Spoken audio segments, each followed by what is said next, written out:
fear this. We fear that they have something out that majority of the people don't know about. Olan tüm halkların hakları gibi haklar. Ne aşağı ne yukarı, ne fazla ne az. Pent-up feelings that may result from decades of repression and people who've had members of their family killed by that regime. A lot of killers. Get a lot of killers. Why, you think our country's so innocent? But I won't attack it because someone sicks me on. I don't let anybody use me to fight their battles.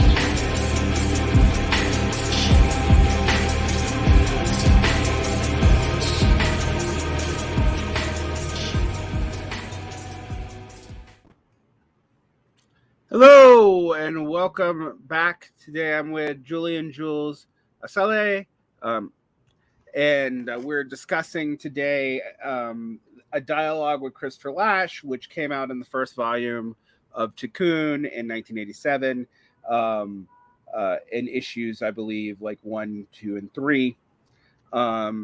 We are not going to discuss unfortunately, because I didn't ask Jules to read it, the what's wrong with the right, because what I've seen in this dialogue is people, modern post-leftist people who want to use Lasch as a bludgeon against the contemporary left, but do not want to be paleo-conservatives, will cite the final part of this essay, this exchange called Why the Left Has No Future, from 1987, positively. But what I found interesting about their citations of this is a lot of the times they're actually decontextualizing the debate, and they often are not reading the two other responses. Now, the Lichtman response was done by an American Trotskyist. I do not find persuasive, and hardly anyone does. When you actually look up these debates, that essay is often not recalibrated with, in like collections where you see this. It's not there because it's not particularly convincing. It's basically the normal Trotskyist bromides and then saying that the American workers have false consciousness, etc., and so forth. But the more interesting response is a feminist response to Lasch by Lillian and Rubin, because Rubin was a Lasch defender and kind of turns against him strongly in 87. What I find interesting about this is this presages a lot of the late Lasch that people are so attached to, which is the revolt of the elites and A True and Only Heaven, and which, as we discussed in our last conversation, they read back into a culture of narcissism when I don't think it's actually there. Now, I have to also fairly represent my co-author in a book that we're writing on Christopher Lasch that will probably come out many years from now. She thinks that the view of late Lasch as reactionary is overstated, that it's a paleo-conservative opportunistic rephrasing, and that while it may be in Revolt of the Elites, that may also be the editing of his daughter, Elizabeth Quinn Lasch. I am not totally convinced that the shift is Elizabeth Quinn Lasch's fault.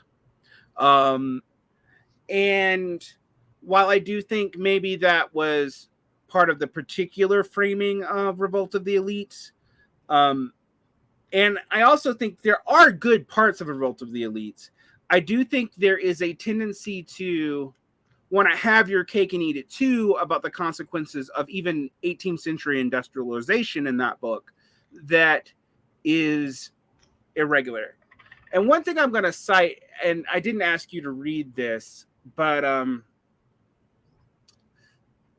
the cultural narcissist Lasch in the Age of Diminishing Expectations, which was originally a response to Richard Kimball's Christopher Lasch versus the Elites, which came out in New Criterion, a very explicitly reactionary journal in 1995. Richard Kimball, people should know, is a ultra cultural conservative who was one of the first of the conservatives who picked up Lasch's argument after his death and claimed it more or less for his own. One of the things I think is interesting about that is when Lasch was alive, going all the way back to the culture of narcissism, he was actually debating with conservatives what he felt was were misusing or appropriating his arguments in the first place. But I think it's easier to see what's going on here, and I think I'm going to read Vatkin here just to start us off. I'm also going to link all these essays in so much. Some of these are available clearly. Some of them are a little bit questionable, but I'm still going to put them in a link. But that, I mean, like, I can't find the original Tikkun sources. They don't seem to be publicly available anymore. So I'm going to read this as a way to kind of get us into this conversation. You wrote an article rejecting Christopher Lasch. People can see our last video on that, like your break away from him. But Jules, would you say though you mostly were influenced by late Lasch of the Revolt of the Elites, True Early Heaven, and then you read Culture of Narcissism, but you, like most conservatives, read it in light of that later book. And when you came out of conservatism, you felt like you had to cut the tie with Lasch as this figure. Yeah, specifically, like, I'm a Zoomer. I'm like just 24 years old, graduating college in like 2020. And Christopher Lasch had a resurgence during that like period during the Trump years where you saw this like this kind of flourishing of conservative journals and an intellectual strain that was kind of like questioning capitalism. And that's kind of how I found Lasch when I was in the conservative milieu, where I was mostly influenced by his latter two works, True and Only Heaven and Revolt of the Elites, which I think is a little bit out of the norm, because I actually never read the book that most influenced a lot of Zoomer conservatives at that point, which was, as you said, The Culture of Narcissism. So, which is interesting because Lasch writes a whole book called The Minimal Self, basically chastising the conservative reading of A Culture of Narcissism while he was alive. One of the things I find interesting, though, is most political science professors and most cultural historians are kind of ambivalent about where Lasch ultimately ends up. Even his student Kevin Matheson or Matson. Anyway, I'm probably butchering this. Is a little bit ambivalent, and I know this because my co-author Sean Van Tine is literally Kevin's student, and so like there's a direct line of connection here, like in your kind of intellectual genealogies, but a lot of people actually see Lasch influence primarily on what would be considered conservative synthesis thinkers. So thinkers that try to bridge the neoconservative, paleoconservative gap, which that would be like he is seen in people like Charles Murray's Coming Apart, Samuel P. Hutton's Who Are We? And then maybe Michael Lynn's New Class War. And while people will put, some kind of communitarian liberals in there, like Robert Putnam's Bowling Alone, also being symptomatic of some of the conditions Lasch is talking about, it is weird for us to go back and think about him as someone who came out of a Marxist tradition. It is also weird for us to realize that he spent his entire life in academia. He was an academic public intellectual. He wrote clearly like a public intellectual, but he was an academic, and that is undeniably part of his milieu. And I think, and Shallon does not, I'm also going to just represent her here. She gets mad when I make this argument, but I think the fact that he was a cultural historian is the lens in which he looks at all this. And it becomes kind of a limitation for him that becomes a problem later on. And I think that shows up in this essay. But I'm going to read this piece from Vatkin as a way to start this off, because I think it's interesting. Can science be passionate? This question seems to be seems to sum up the life of Christopher Lasch, an erstwhile historian of culture, later transmogrified into an Aristotle's prophet of doom and consolation, a later-day Jeremiah. Judging by his prolific and elegant output, the answer is a resounding no. There is no single Lasch. The Chronicle of Culture did so mainly by chronicling his inner turmoil, by conflicting ideas and ideologies, emotional upheavals, and intellectual vicissitudes. In this sense, the courageous self-documentation, Mr. Lasch epitomizes narcissism, which is the quintessential narcissist, better positioned to criticize the phenomenon. Some scientific disciplines, the history of culture and of history in general, are closer to art than to the rigorous, exact, natural, or physical sciences. Lasch borrowed heavily from other more established branches of knowledge without paying tribute to the original strict meaning of the concepts and terms. Such was the use of the term narcissist. All right. Lasch made use of the word that has nothing to do with its use in psychopathology. True, Lasch did his best to sound medicinal. He spoke of national malaise and accused the American society of a lack of self-awareness. But choice of words does not coherence make. All right. And so this is actually a critique of Roger Kimball's appropriation of Lasch. But what Badkin is doing, and I know this is going to piss my co-author off, is pointing out that Lasch is not terribly consistent, and this actually probably has to do with his own intellectual dealings. And I think one of the things that I think you have to pay attention to in Lasch is who he's citing, and how that changes. Early on, it's a mixture of Richard Hofstadter arguing with the Frankfurt School, developing but arguing early Foucault into a different kind of area. He does this particularly in the book called The World of Nations, in his critique of bureaucracy. He mirrors but also critiques a lot of the post-structuralist.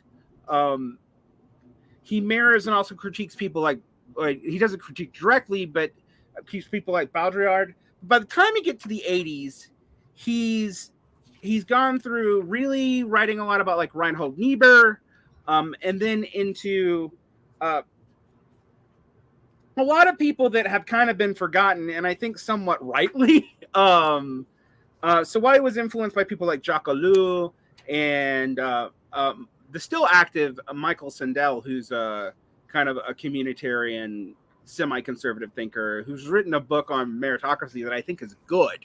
But I also think has very like communitarian, organic society nostalgia in it that I just don't believe. It's the people who take Confucianism at face value as opposed to actually looking at the way Confucianism has worked in Asian society, for example. And Sandel's one of those people. So what I find interesting about this piece, and I'm going to let you talk because you've made some good points, is that for me, this piece is an indication of where Lasch really does fundamentally break with the left, but he also breaks with his own thinking. And I think what shows up here is, while he has a fair response to a lot of what Lillian Rubin critiques him on and is a feminist response to Lasch, he is fundamentally unable to deal with the fact that Rubin posits the development of the family in historical terms, that the family in which Lasch is trying to say is anthropologically sound, kind of transhistorically, was a specifically bourgeois phenomenon. And he talks about monogamy in a transhistorical way that actually doesn't even make that much sense. He does talk about it then as a thought world about constraints as opposed to the thought world of liberalism, which is all about liberal rights, and liberal and individual rights. And the beginning of that sounds like a Marxist critique, but the end of it fundamentally does not. And I want people to understand, me as a chronicler of Christopher Lasch and a person who's devoted now many years to understanding him. I've now read almost everything he's ever written, in trying to deal with this. And I don't necessarily think his thought is consistent, and I think there are areas in which he is frankly wrong. And the areas on which he is wrong are the areas where he's most attractive to American conservatives and post-leftists and anti-leftists today, even when they are trying to argue that they are not just typical conservatives. And one of the things I pointed out to you in the beginning of this is even who he's citing. He cites K.R. Minogue, Kenneth Robert Minogue positively. Now, I also would cite reactionaries positively, but I never do it without question.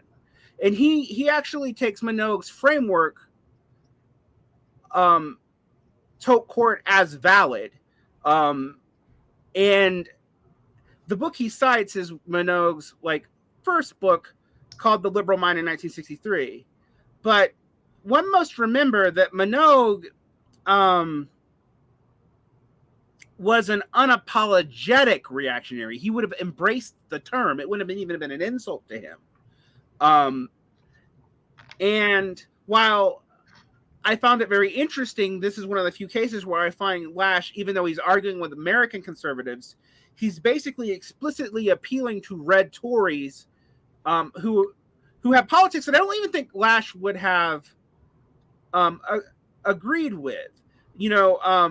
The last book Minogue wrote, which I own, which came out in 2010, and this was after I had departed the right. I was reading it as a critique. It was his extension of the liberal mind, which he calls the servile mind. And, he thinks democracy itself is erodive of any kind of substantive values. He takes a very aristocratic, Aristotelian God and country, almost royalist view of the world, which would be totally foreign to Lasch. But yet Lasch is using him without caveat in Why the Left Has No Future. And this is not to say that Lasch's politics are Minogue's, but it is to say that, to me, it indicates Lasch really has began to abandon his radical and socialist roots. And this is where you start seeing him flirt with communitarianism, and ultimately he decides on populism, a concept that for the first 20 years of his academic career, he is just thoroughly debunking, as we talked about in our last episode. Right. So to me, when you try to present this as a continuity of thought, I don't think you can do so. I think to do so, you have to kind of impose something that isn't there. I think we need to talk about the specific logic of the essay and where it falls. And for people who I think people then will see when certain kinds of leftists pick this up as a Marxist argument, which some people have tried to do, are post-leftists, they're not really leftists anymore, have tried to posit this as a Marxist argument. They are being fundamentally misleading. And I do think Lasch has abandoned dialectical thinking. And in fact, he almost explicitly says so in this essay. Yeah, so 2 points here. And this is something that occurred to me. I think where one really sees Lasch abandoning the Marxist method, I suppose, of viewing history, is his conception of the family, where he buys the framework of the breakdown of the family, that kind of that narrative by folks like Daniel Patrick Moynihan of in the Black community, the family is breaking down, which to Lasch's credit, in the 60s and 70s, even a lot of leftists bought into those conclusions. Martin Luther King Jr., I think, said some favorable things about Moynihan's kind of conclusions, even if he disagreed with some of the methodology of there's a pathology developing in the Black community that is independent of the material conditions of poverty. So Lasch posits the breakdown of the family in a way that's implied within the phrase breakdown of the family is an ideal form of the family that he idealizes, i.e. the nuclear family model, and it is breaking down into these kind of tributary, as he kind of derisively says, alternative lifestyles. And Right. for What like a he sees is Marxist, like an ideological cover, right, for yeah, what's actually going on. yeah, and like for a lot of Marxists, like, or for like Marx himself, like many of them, if they're like trying to do a rigorous job of applying like the historical materialist method, would not view it as much as a breakdown of the family, i.e. like the breakdown of a trans-historical ideal family, as much as they would view it as a transformation of the Fordist family, kind of socially engineered and only appearing in a specific historical phase of like post-war capitalist development away into something else. So that's like the first thing there. Which is something that Lillian Rubin, and which prompted this debate, actually points out to him. Yes, and he doesn't like he doesn't address. Yeah, we'll get back to this. Like, he literally waves it off in one paragraph, and we'll get back to that. I'll let you go back and speak. But like that was the most frustrating thing, because he does land some counter arguments against Rubin, but that's the biggest one, and it's the one he ignores. Yeah. The second one I think is very important, and this point is covered very well in a recent book that came out called Family Values by Melinda Cooper, which was kind of written in mind to explain the alliance between the neoliberals and the social conservatives in the 70s, 80s, and 90s, where it's kind of hard for us to understand like why it happened. And Lasch kind of alludes to this, where he's like, I think in the last page, he says, people still cherish the stability of long-term marital and intergenerational commitments. In other words, but find little support for them in a capitalist economy or in the prevailing ideology of individual rights. Liberal societies tend to undermine family life, even though most of them profess a sentimental attachment to family values. And this is something that even a lot of leftists have kind of bought into, this idea of like capital being inherently antagonistic to the family, as though the family exists outside of capital and is not something at least partially engineered over a historical process or development. And this is something Cooper kind of does a great job of hammering home. It's like, no, actually, the neoliberals and the social conservatives shared a lot of common ground. Like this communitarian ethic that is implicit in Lasch's argument of how like the capital is bad for the family and we have to prioritize and preserve the familial unit, the family unit, against capitalist forces. That was the argument and the logic used by neoconservatives who were still friendly to the New Deal and were kind of friendly-ish to the Great Society, but nevertheless, in the 80s, used that communitarian logic to dismantle the welfare state as a means for the social conservatives preserving and giving back the duties of solidarity and the duties of social insurance from the state back to the family, and for the neoliberals dismantling the welfare state, and also like Lasch's characterization of neoliberals not caring about the family is just blatantly wrong. Because like you have neoliberals like the University of Chicago in like the 70s and 80s writing like caring about the family, because they understood that the household is the social, to put it in Marxist terms, the social factory that produces labor power. And if the household breaks down, that leads to quote unquote like worse workers, worse people, that sort of thing. So you actually see a lot of cross-pollination, a lot of common ground shared by neoliberals and a lot of social conservatives. So, we'll talk about this a little bit. I think the criticism that Lasch is being explicitly and knowingly patriarchal is untrue. And I will show you the paragraph in here and in other paragraphs that I think is other work that do complicate that, because he admits that that's a problem in the modern family. I also think he seems to try to want to have his cake and eat it too, though, on whether or not this historical development is good. Because on one hand, and particularly in his early work in Haven and a Heartless World, he argues that while it is true that the family does this and that, that basically that the importance that we put on a family is untenable, because it becomes the only decommodified part of our life. But it is a prior form of which people find release, and that is what they want in a communal setting. But what is interesting is how he frames this, because he does actually, and this is different from how Marxists would frame this, argue that people really don't want freedom, and that the constraint is what people are looking for. And if people think I'm being unfair to this, I'll read that in this essay in a minute so you can see exactly what I'm talking about. I know it's not the most fun thing to read an essay out loud in a podcast and YouTube video, but I do think you have to respond to the exact phrasing that he's using here.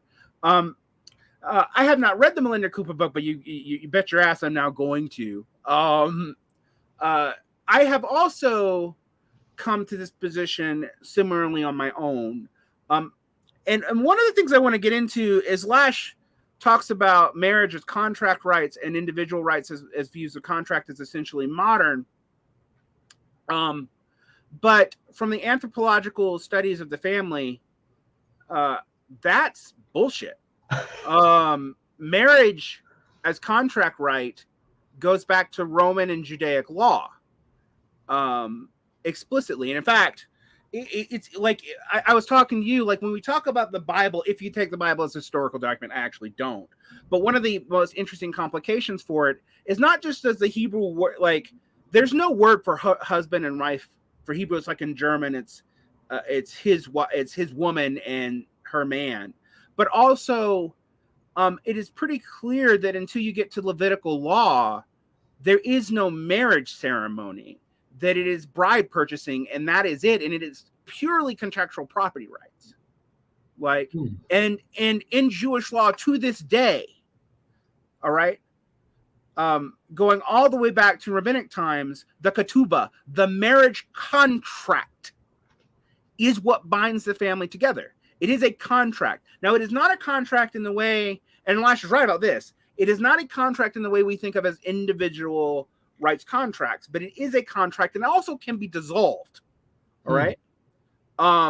So those concepts are not unique to liberalism at all. Now, Lasch must know this. All right. He actually was pretty well read on the anthropology of the family up into the 60s. But one of the things that I find very interesting is he makes some assertions in this argument that are anthropologically untrue. Yeah. Right. And we can get to that in a minute. But I also think it's interesting. I want to think about, like, when people cite this as a break with like Lasch's critique of the contemporary left, I want people to like listen here to what he's saying. And I want people to tell me if this resonates to you about the left now, even like the Democratic Party left, as opposed to the left of the 1980s. And I'm going to read it. These stale polemics full of moral outrage and theoretical hot air inadvertently show that the left has no future. I actually don't think he's fairly characterizing William Rubin at all. I do think he's fairly characterizing his Trotskyist intercessor. Unable to explain the persistence of religion, pro-family attitudes, and the ethic of personal accountability, except as an expression of false consciousness, either the product of brainwashing or an irrational attachment to simple and easy answers after 2 decades of social upheaval, the left finds itself without a following. Since it refuses to take popular attitudes seriously, to pander to existing popular consciousness, in Lillian Rubin's curious and revealing phrase, it can only hope to reform society in the face of popular opposition or indifference. The claim that the left speaks for the common people no longer carries even the slightest conviction.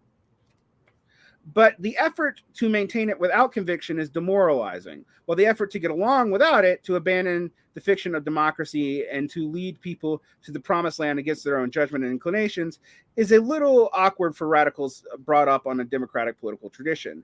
Hence the note of anguish that went through these communications, revealing revealing of the leftist frame of mind. Now, I want to talk about this. The persistence of religion, pro-family attitudes, and an ethic of personal accountability. In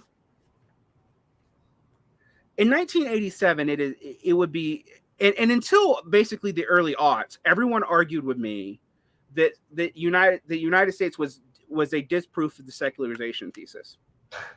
There was one holdout, this guy named Stephen Bruce, who wrote a book called God is Dead. He was not a new atheist. He was not actually celebrating this. He was actually quite ambivalent about the secularization of society. Right. But Bruce has been vindicated in the last 15 years as secularization has happened. And I even go far to say that one of Bruce's primary observations is even religious people are secularized, in that the religious ethos really does mostly reflect the political whims of the secular world now. And you really see this in someone like Trump. This is not a countervailing institution to secular conservatism. It is an extension of it. Right. So even the religious have been largely secularized. We talked about this earlier with how the most devoted of Trump's base was not at least in the 2016 primary. It wasn't the most church-going evangelicals. That was Ted Cruz. For Trump, it was the non-church-going, non-denominational whites, those people. And actually, J.D. Vance, not a person that I would normally, ascribe to and who has jumped on the Trump train, but priorly being a critic. But J.D. Vance is actually right, I think, in pointing out that most of the religious talk from these kinds of Trumpian conservatives is aspirational, but they don't go to church. They're not actually religiously educated. And the diehard white evangelical loyalty to Trump actually emerges post facto, largely off of abortion. And it is an indication not of evangelical strength, but of evangelical weakness. And in fact, you and I were also talking off air about how one of the interesting ironies of all this is the evangelical movement has now entirely outsourced its moral and legal argumentation, both in theology and in jurisprudence, to Catholics. Something that 50 years ago would have been unthinkable. Yeah, I mean, what was the joke? I think Chapo said about Catholic conservatives. We're evangelicals who can read. What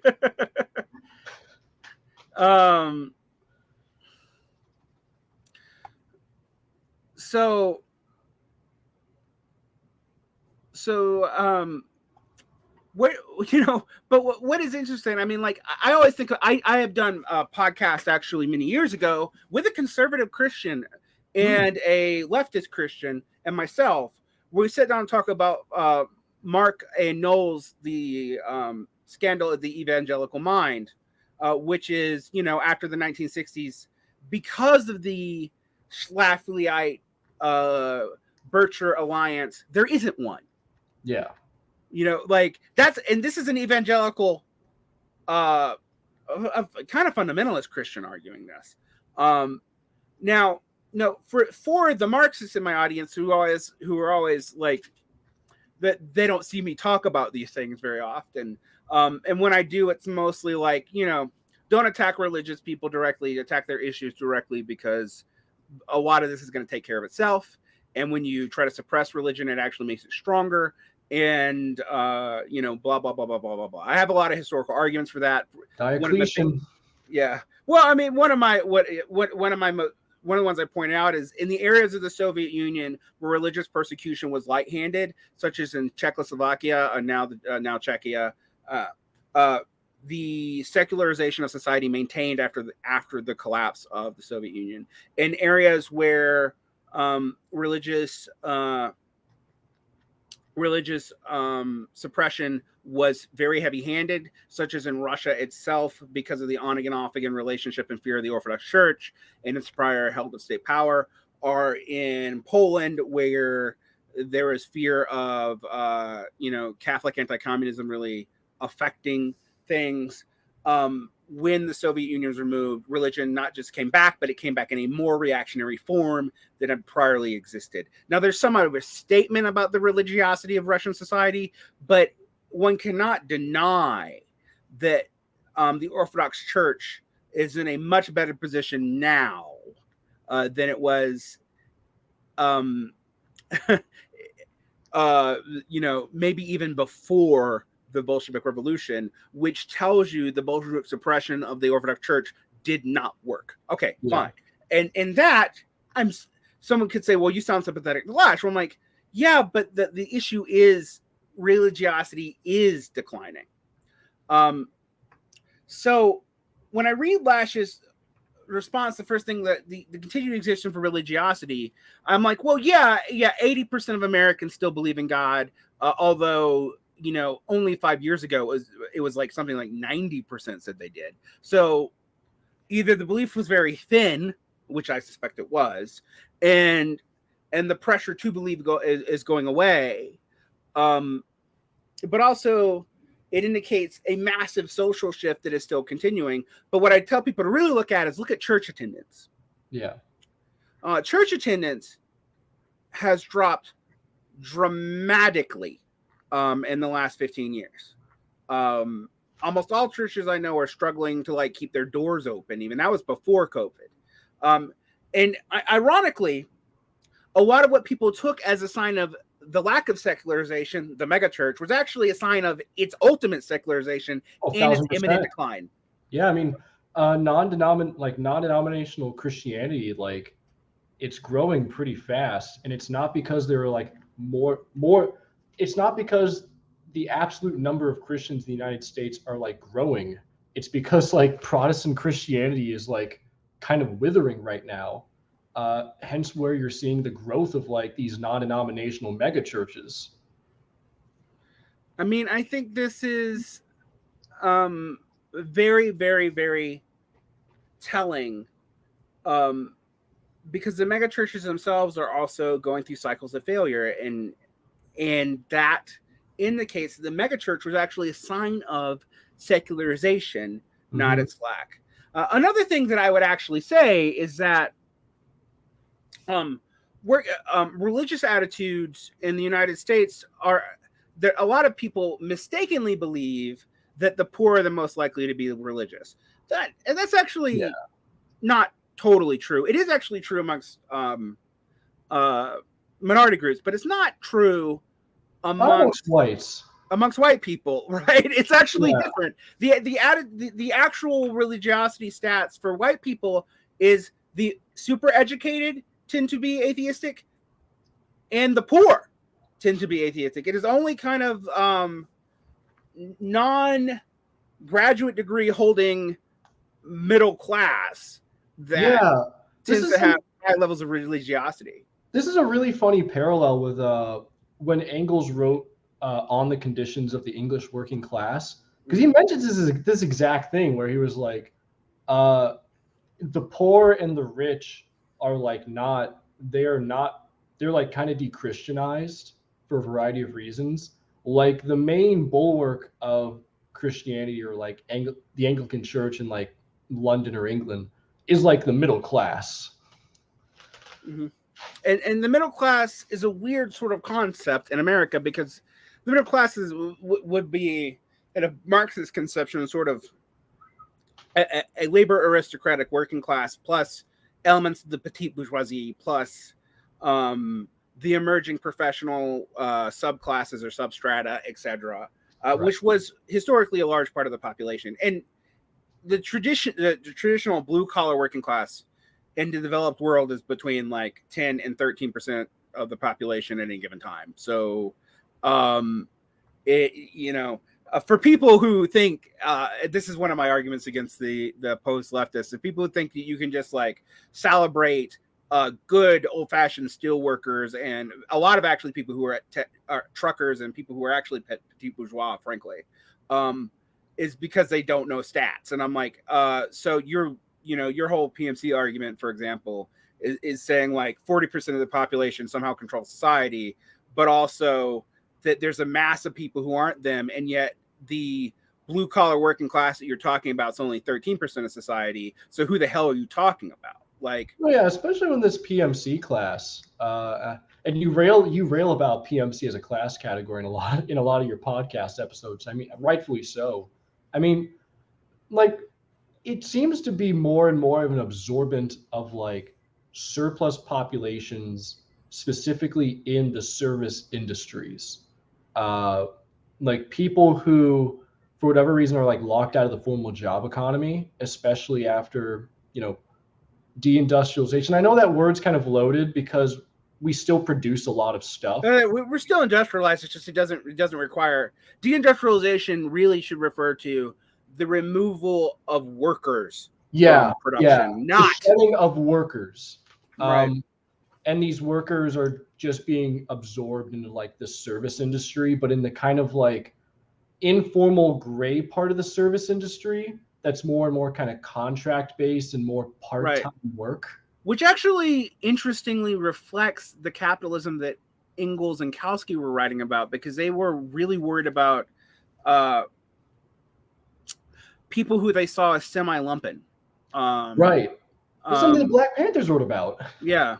Now, Clive Barrow, Dr. Clive Barrow makes a big deal out of lumpen is not a class category. It's a social category, which kind of is a weird distinction. And B, but he is right that it's not defined by a singular origin, habitus, nor is it defined by a single relationship to production. More, it is defined by an inconsistent and partial or total exclusion from production. Right. I think it's kind of a cop out, honestly. But he does actually talk about Marx and Engels and nuancing on these categories, right? But when Lasch talks about the working class, and this is again my co-author and I feel like I'm having a debate with her right now, and she's right that Lasch is not completely amaterial on this. But Lasch expands working class to mean things that like Marxists don't mean by it. So, for example, in World of Nations, he includes sharecroppers in the working class. Now, I admit Marxists don't have a good answer for what sharecroppers are if they're not peasants. Yeah, because like they kind of maybe own like their farmland, but not really. They're kind of quasi renters. But right, which puts them in a similar category to peasants in medieval. And it was funny because even like the IWW workers and the mine workers in the 1910s and 20s would point this out, that like some of the American ways of organizing capital, even after the abolition of slavery, were so coercive and tied to the companies that they could not properly be said to be proletarian, that they were actually some kind of transitional form. And you see that with like the fact that you had entire eternal economies and like the mining towns that totally the company stores. Right. Well, more than company stores. I mean, it's like that's like the simple version of it. It went so far as like housing relations were totally based on this company. There's company stores. You're on private script, and bosses would even claim like access over like basically there is mandatory family sex work and stuff. And so, yeah, I mean, like it's that bad. Like women would offer if you would like bosses in the mining things would basically had for to use a horrible phrase but an accurate one, semi-formalized rape economies. Jesus. So one of the ways that you could get out of debt would be your wife would go talk to the foreman, and well, that was a code for coerced sex, so it's rape. And so this was a large part of what they were fighting for. Now, I find this interesting because Lasch's history about the family doesn't deal with any of this. No, at all. And this what Lillian Rubin hits him with that he doesn't ever answer is that the Fordist family was an extension of the bourgeois family, removed from its extended context in the 1950s, that almost immediately went into crisis and was not historically true for the working class. And you went through examples of this, like just anthropologically, that, for example, Black people couldn't marry. There were limits in the poor laws, how marriage was perceived and understood to be. Yeah, and Lasch kind of has this thing of, like, he says, well, the left is doing this Orwellian thought speak of, like, painting these this breakdown of the family as preferences and alternative family models, which, to be fair, I understand where he's coming from there. He's not totally wrong about that, actually. Yeah. But the problem here is that he's like, well, people naturally prefer these stable relations that just so happen to be the familial nuclear model. And it's like, well, you're saying naturally, and that's carrying a lot of weight there. Like, why is it natural to seek out stability through that model? And the answer to that was, like, because prior to the 1970s, women could not own bank accounts. Women could not get FHA-backed loans to own their own home. Women, in order to attain, like, a middle-class life, simply had to marry a man. Like, that is why people preferred or seemed to naturally prefer that route to stability, because prior to the 70s, like, women did not have many economic or social rights of their own to exercise without marrying a man. Right. And it's interesting because early Lasch in the World of Nations actually talks about this explicitly in the problems of isolated marriages leading to the development of a kind of genteel literary feminism, partly because of the alienation of marriages in this time period. So what I find interesting is his earlier writing indicates he should understand this. And actually, Lillian Rubin points this out. Lillian Rubin actually says, like, in his earlier writings, like, she's totally supported him in some of his critiques of actually existing feminism and their concessions to what we might now call girl boss feminism, or the celebration of women entering labor as a liberatory process, which is kind of true, but at the suppression of the family wage, as a way to pay individual laborers less and still maintain social reproduction, which I think is a fact that a lot of leftists do not really want to deal with. But Lillian Rubin admits it. So that's not the grounds of dispute. The grounds of dispute is Lasch's rejection of gay marriage, which he actually just continuously puts in quotes. Like, it's impossible because it can't produce children. He seems to be ambivalent about blended families and remarriage. I also know historically he opposed in the 70s opposed no fault divorce. And I actually just said, from a sociological standpoint, this is kind of absurd, because what no fault divorce led to, one of the clearest correlational criminological statistics I've ever seen, is spousal murder drops dramatically after no fault divorce.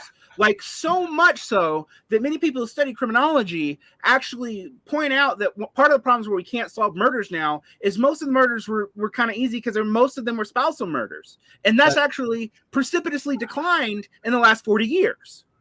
That's so funny. No, yeah, like, yeah, this is something that kind of annoys me here, especially with, like, Lasch kind of posits himself as being opposed to the feminism that came out of the sexual revolution. But it seems that in hearkening back to this traditional family model, like, let's assume it's like the nuclear family post-war, he's basically saying, I hate the effects of the nuclear family, but I hate the effects of the sexual revolution, but I love the causes. Which is to say, like, the sexual revolution primarily was a reaction to women, like, specifically speaking, like, white middle class women, because Black women still had to they did not have the cult of domesticity. Like, they still had to go out and work. Hence why the Wagner Act, as negotiated by the Southern Democrats and FDR, excluded domestic workers from the right to unionize. But that's another point.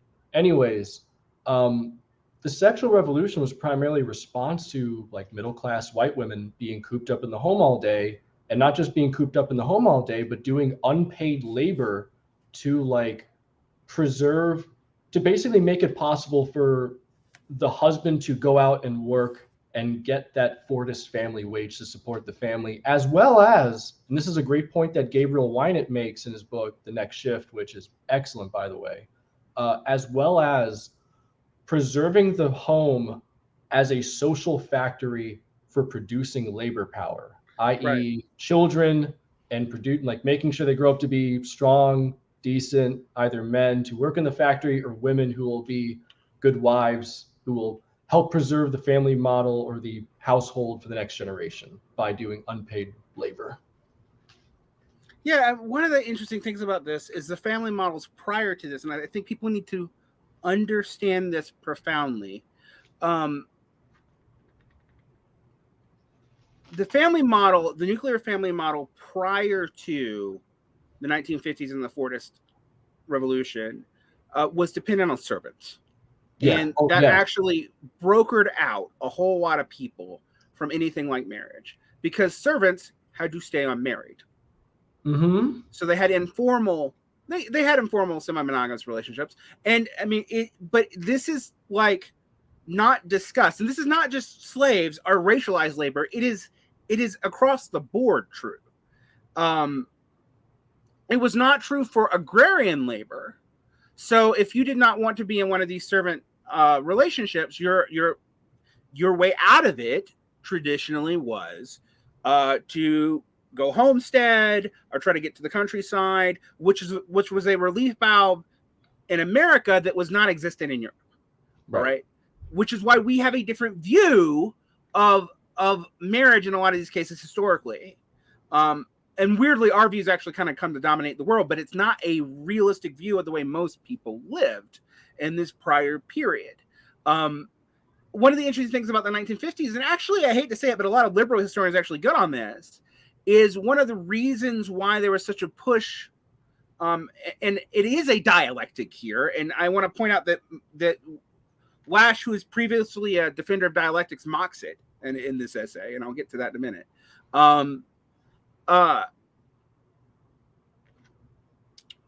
What I think is interesting about this in particular is that you have the movement of servants into the movement of appliances. That is crucial to this being expanded. And thus also the Fordist idea that you could buy these appliances and going into an internally consistent economy that was perceived as somewhat steady state. It was not, but that was the perception.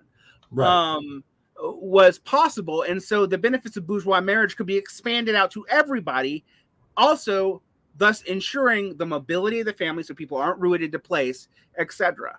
Now, Lasch actually admits that the family wage was not a good substitute for this. And in fact, he laments that like all this is a result of industrialization, and that, you know, basically posits that prior to this, family life was viable pre-industrialization. But as I've said here, that's only kind of true in the U.S. in a specific context. And the ability that we had to just steal land from people and thus throw homesteading farmings out that made that look viable. It is also where the nuclear family comes from. And Lasch actually admits this in the first essay, What is Wrong with the Right, that starts this off, that this was sort of an alienating thing and working class traditions don't emerge this way.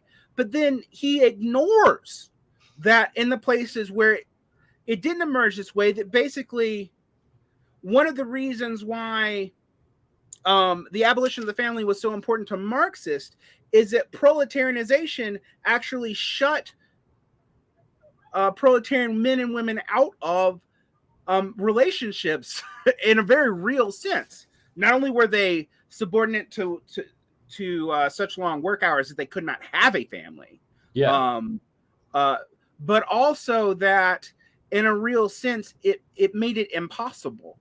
And but it also ignores that unless you were a rural peasant relatively removed from urban cores, that you probably were not subject. Like, families were broken up all the time in these pre-modern. I mean, serfs were more or less traded, and you had to. The reason why there was rules, even in Russia, about this was because it was so common to break up pair bonded units. And that's not to even deal with the fact that, like, monogamy was not a norm for a good portion of the planet. Now, I will say, even in polygamous cultures, that a lot of people do not have multiple wives. That's true. But monogamy as a cultural norm was not solely limited to Christians, but pretty limited to Christians. Yeah. And was actually only enforced by the liberal modernity that Lasch is now saying opposes this form of family, which is just not true. Yeah. Well, this is also a very funny thing with Lasch, which is, like, to go back to the gay marriage thing and how he views gay marriages as, like, kind of illegitimate in a way. This is another point that Melinda Cooper makes in Family Values, but there's a really interesting dialectic here where, like, it's kind of a misnomer to say that starting with, like, Nixon and then through Reagan and then Clinton, like, it was a process of privatizing the welfare state. Like, that's true, but it was less like, it wasn't really spending less money on the welfare state as much as diverting it to like third party, like faith-based charities, like private charity, and most importantly on the family, like reviving the poor law tradition of the first line of defense to, like, indigents not being the state or social insurance, but the family. And, like, you know, you can see this in the transition from, like, the emphasis on from Social Security to 401ks, equities, assets, that sort of thing. And the argument being, and, like, during Reagan and Clinton, like, the rationale was like, well, unlike Social Security, you can inherit these, like, assets, and you can choose to pass them down to your children, and they can enjoy the fruits of your labor. And basically re-emphasizing familial wealth and inheritance as the primary means to gaining, like, a good sustainable life, like basically bringing that back, with the New Deal kind of being an aberration of that kind of normality in American history. And the interesting thing was that with, like, by making the family once again the lotus of, like, upward mobility, it actually sort of not neutered the gay rights movement, but forced the gay rights movement from being, like, a movement that was critical of marriage as being kind of a middle, like a bourgeois institution, to, like, having to make that a primary part of their kind of platform. Because for a lot of gays, like, if you get married, you can actually have access to, like, these tax benefits and these kind of tax loopholes that make it actually easier to like live and to acquire wealth and to be assimilated into the middle class. So while Lasch is, like, bemoaning the spread of, like, gay marriages, and, like, a lot of conservatives, like, we kind of thought the gay thing was over with Obergefell, but it's kind of like the reaction's kind of coming back, as we've kind of seen recently amongst Republicans. But despite their, like, kind of moaning about, oh, gay marriage, like, it's actually kind of assimilated, like, kind of queer movements and the gay rights movement into accepting, like, the bourgeois nuclear family model, and thereby preserving it further. Well, I mean, this is an interesting thing that I used to point out to people before Obergefell, because I'm old, and I used to argue that, you know, I supported gay marriage, but that it was a weird argument because what you were arguing is, like, these pro-family policies that do not actually produce the results they say they do, because if they did, they would have reversed denuclear familization, and has absolutely not done so, particularly for the working class, which I'm going to get into because this is something that Lasch misses. Divorce has declined, right? But it's declined. It's declined because no one, particularly working class women, do not get married. Yeah. The barriers to marriage now resemble more of what they did pre-Fordism, which is ironic given what Lasch is arguing. If he's arguing that this is anti-family life, but he might be somewhat right about that in some ways. What he is missing is that it's only anti-family life for certain people.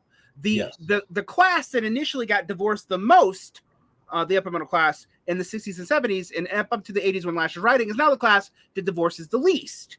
And the working class doesn't really marry at all a lot of the time. It seems closed off to them. Hence why you have things like incel movements and this, that, and the other. Now, this is not, I think what Lasch proposes here is essentially the same thing that Jordan Peterson proposes.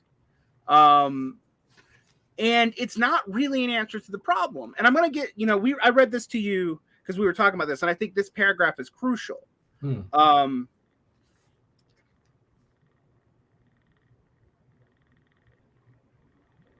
of the things I think interesting that Lasch, I want people to hear this because this is even different from what the post-leftists say about Lasch. I'm actually going to get to this first before we get to the family stuff. An analysis of the capitalist economy, even a French and Trenchant analysis, as opposed to Lichtman's atrocious, lifeless theorizing, in itself will contribute very little to the understanding of the political situation in this country. No leftist, no Marxist, even one who had abandoned the capitalist left, would say such a thing. Yeah. Say the least. So to pretend that Lasch is still a Marxist at this point is ridiculous. Why would economic contradictions deprive liberalism of its rationale, as Lichtman maintains? One might expect it would have done the opposite effect as it did in the 1930s. During the Depression, liberal Democrats argued that questions about the distribution of wealth obscured in the past by the long history of economic expansion could no longer be postponed. Liberals' reluctance to press such a point today, when it would be equally pertinent in the climate of diminishing expectations, cannot be explained without reference to the collapse of a political coalition that has sustained liberalism in the past. And this development, in turn, cannot be explained without reference to the cultural issues which have separated liberals from their popular constituency. Interestingly, early Lasch critiqued the New Deal on these lines. In the book World of Nations, he actually talks about how progressivism had emerged as like almost leeching life off of populist, socialist, and communitarian movements in the 19th century, consolidating into save a Brahmin a Brahmin capitalist aristocracy of old money from their decline in the 1930s. That was his argument in the World of Nations. He's arguing the opposite now. He's actually, without admitting it or stating so, rebuking his prior argument. That to me is interesting, and that is something that is missed. If people want to see that, that's the book World of Nations. It's written in 1970, I think 71. It's a collection of essays from the 60s where he makes this most explicitly. It also comes up in The Agony of the American Left, which is a book. So I think Lasch is not even owning that there's been a radical departure in his thought. Most people who cite Lasch have not read enough Lasch to know this. Including a lot of the fairly superficial engagements I see by Laschians who talk about how they've revitalized Lasch but have not read early Lasch and seen this change in his thinking. But he's basically saying that the rationale is political, not economic. Now, I get the problem with economism, but the political coalition existed because of an economic crisis. Yeah. The 80s is not the same kind of economic crisis. There is no acute crisis in the 1980s. And in fact, it was a point of, while, yes, he's right, it is a time of diminishing expectations. Economically, it is after 84, it is literally the opposite time of capital accumulation. It's where you see a return to profitability. So Lasch's like analogy indicates that he's extending the conditions of the 70s into the 80s because of cultural reasons, not economic ones. Right. And while that is tied into neoliberalism, which he only writes about in the 1988 book, of The True and Only Heaven, that's like when he uses neoliberalism priorly, he's not talking about it the way that we mean now. I find that very, very interesting. And so I'll continue here.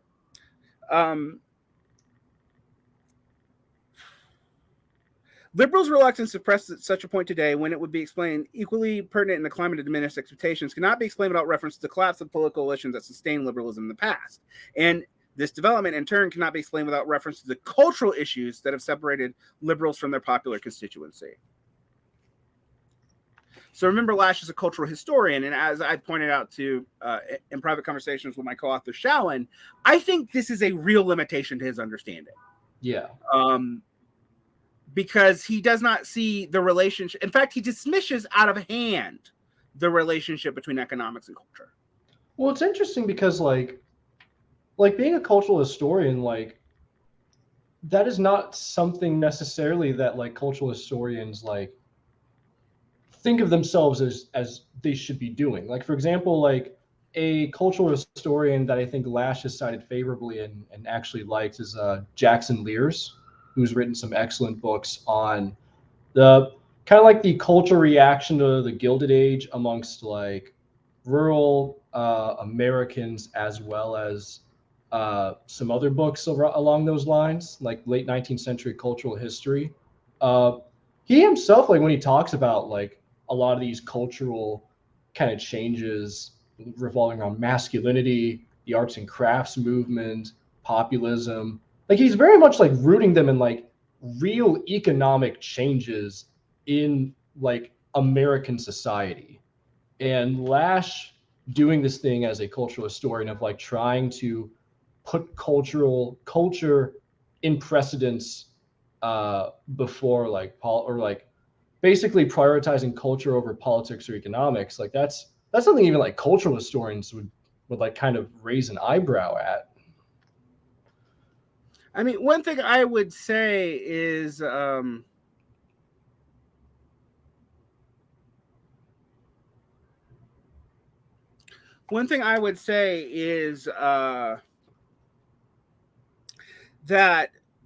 like I think that there is a Marxist ray of thought that just dismisses culture out of hand as superstructural, which I think even in Marx there's a tension around, but Marx places relations of production and the social reproduction around relations of production in the base of society. So one cannot say that they are not economic or that legal structures are just superstructural, because they define relations of production in most societies until capitalism.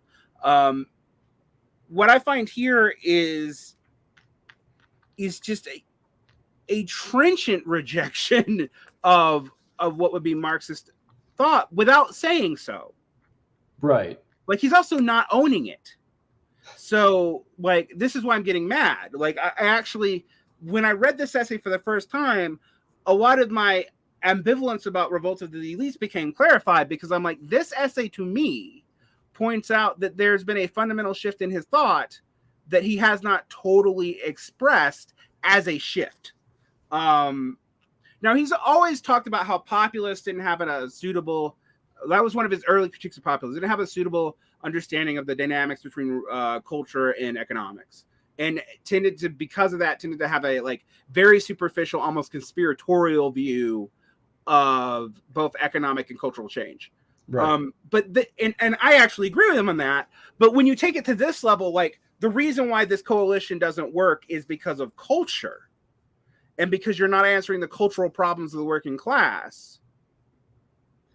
Well, what the hell does that mean if that's not rooted in economics? Because in the same essay, he does kind of root it in economics.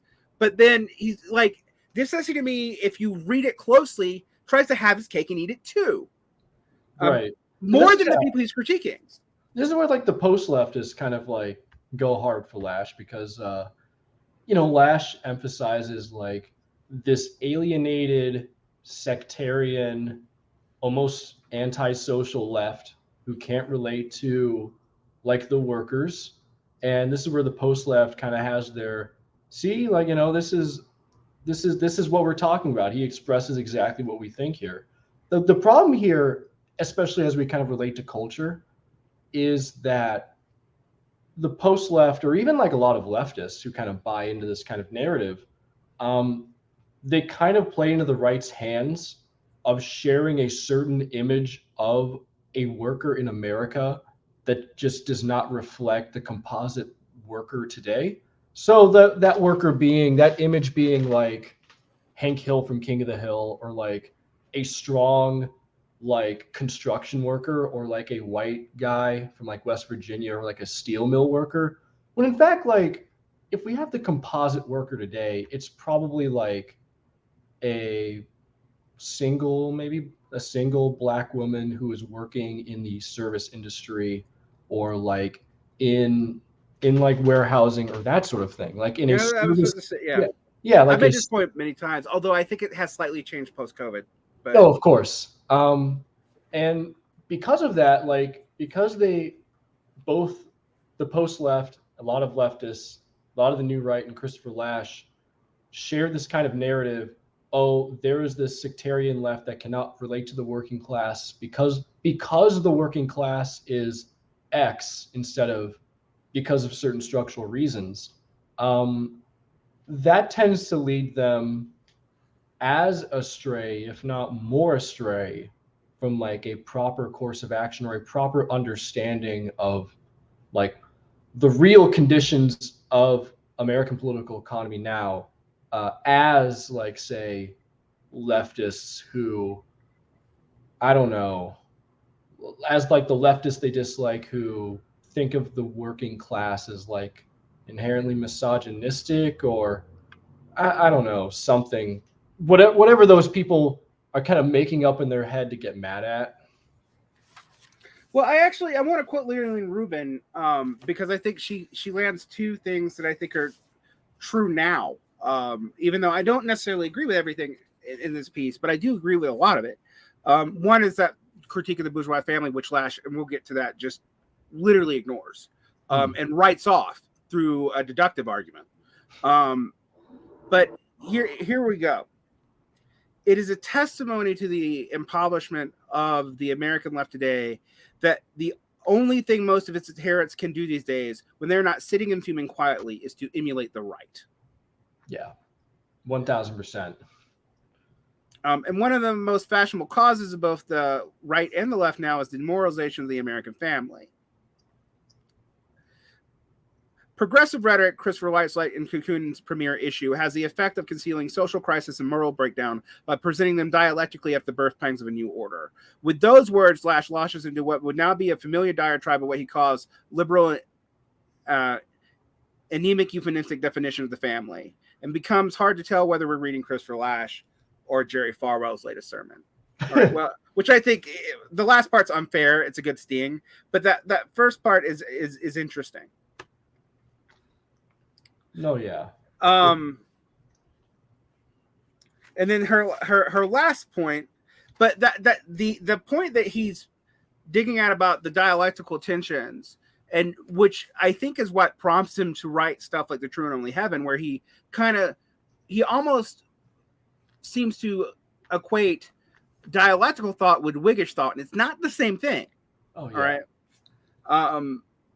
Which I find interesting because he's got such a focus on intellectual etymologies and the logic of these intellectual etymologies, etc., and histories and genealogies, that yet he doesn't really want to put any distinction between Marxist ideas of dialectics and liberal Whiggish history, because they sometimes look kind of alike on certain things. And I kind of get it too, because the Marxist, like, from what I think you probably may have a stronger grasp in this than I do. I think, given your kind of background, but like mid 20th century, like for a lot of mid-20th century American, or maybe like Western Marxists, also like probably maybe like Soviet Marxists, I guess, like there was an understanding of like a stagist understanding of history where like in order to get to communism, we have to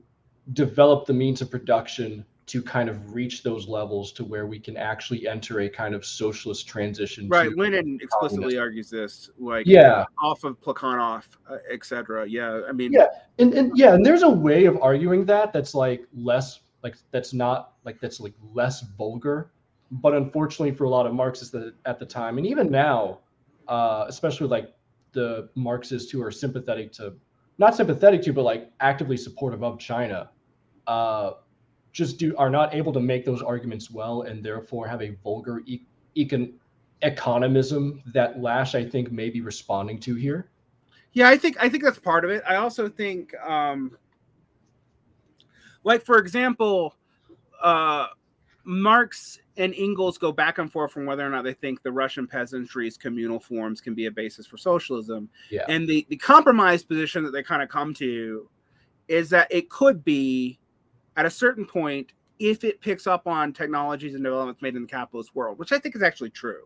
Yeah. Like, but so it's still dependent on capitalism, but they don't have to go through it. Lenin and Plekhanov and late Engels say, oh, it's too late now. They're going to have to go through industrialization. And so that is Lenin's argument for the NEP and for explicit state capitalism, which is to kind of do controlled proletarianization versus uncontrolled proletarianization. Does it actually work? Well, the Soviet Union doesn't exist anymore. So, that to me, that's not proof negative that it doesn't work, but it's a pretty strong indication that that view was at least complicated by other factors at the very minimum. This is not me. And so this is all to say it is understandable why Lasch would perhaps not confuse, but like conflate Marxist ideas of progress or like Marxism as progress with like a Whiggish conception of history. Right, which is interesting though, because this is not something that early Lasch did not do this. Okay. And so like when I read your essay about your break with Lasch, I was like, in one sense it felt very familiar to me, and in another sense I'm like, but it's specifically rejecting the paleo-conservative appropriation of Lasch, which is dependent on this period of Lasch's writing. Right. If I was going to write a book after I wrote one with Shallon, it might be Lasch versus Lasch. In fact, this will probably be an essay in that book where I point out that Lasch has a lot of great critiques of bureaucracy, of educational bureaucracy, of the way progressive education actually was used to aid the development of first Fordist capitalism and then neoliberal capitalism. But there's a sense in which, as he goes back further and further in history, he seems to romanticize the pre-industrial past. And you even see the hints of this in his early work. Yeah. And he talks about like working class culture and working class tradition as if that is a coherent thing. And he does it more and more as he gets older. And from a Marxist perspective, it's like, well, what are you talking about? Like, the working class is not a trans-historical category that has a logic completely outside of its historical instantiation. Yeah, like Eric Hobsbawm literally had a book of essays called Inventing Tradition, where he talks about the very idea of tradition being a kind of product of modernity, insofar as it is a kind of like being a traditionalist is a political category latched on by like reactionaries or conservatives. Like this idea of like a working class traditionalism is very tenuous, to put it in the most charitable terms. So, so I'm going to read more. This is from Lillian Rubin's piece, and then we'll go back to Lasch, because Lasch does have answers to some of this. But okay, here it's hard to tell Lasch from Safley. both offers a hostile and oversimplified view of modern feminism, both mistake feminist theory and ideology, and misread our recent history. A social movement like feminism does not arise in a vacuum. Rather, feminism in this modern era came to life precisely because the family itself have already failed in the function to provide for its members that haven in a heartless world for which many of them earn. Lasch actually admits that in Haven in a Heartless World, which is interesting. And he kind of admits it again here. Not for women, not for children, and not for men either. Lasch rails at women who have demanded change in the structure of the roles of the family, all the while refusing to acknowledge the inequities of traditional family life, from female infanticide to battered women. And that was my point about his ignoring, for example, that removal of no-fault divorce led to a huge decrease in spousal murder.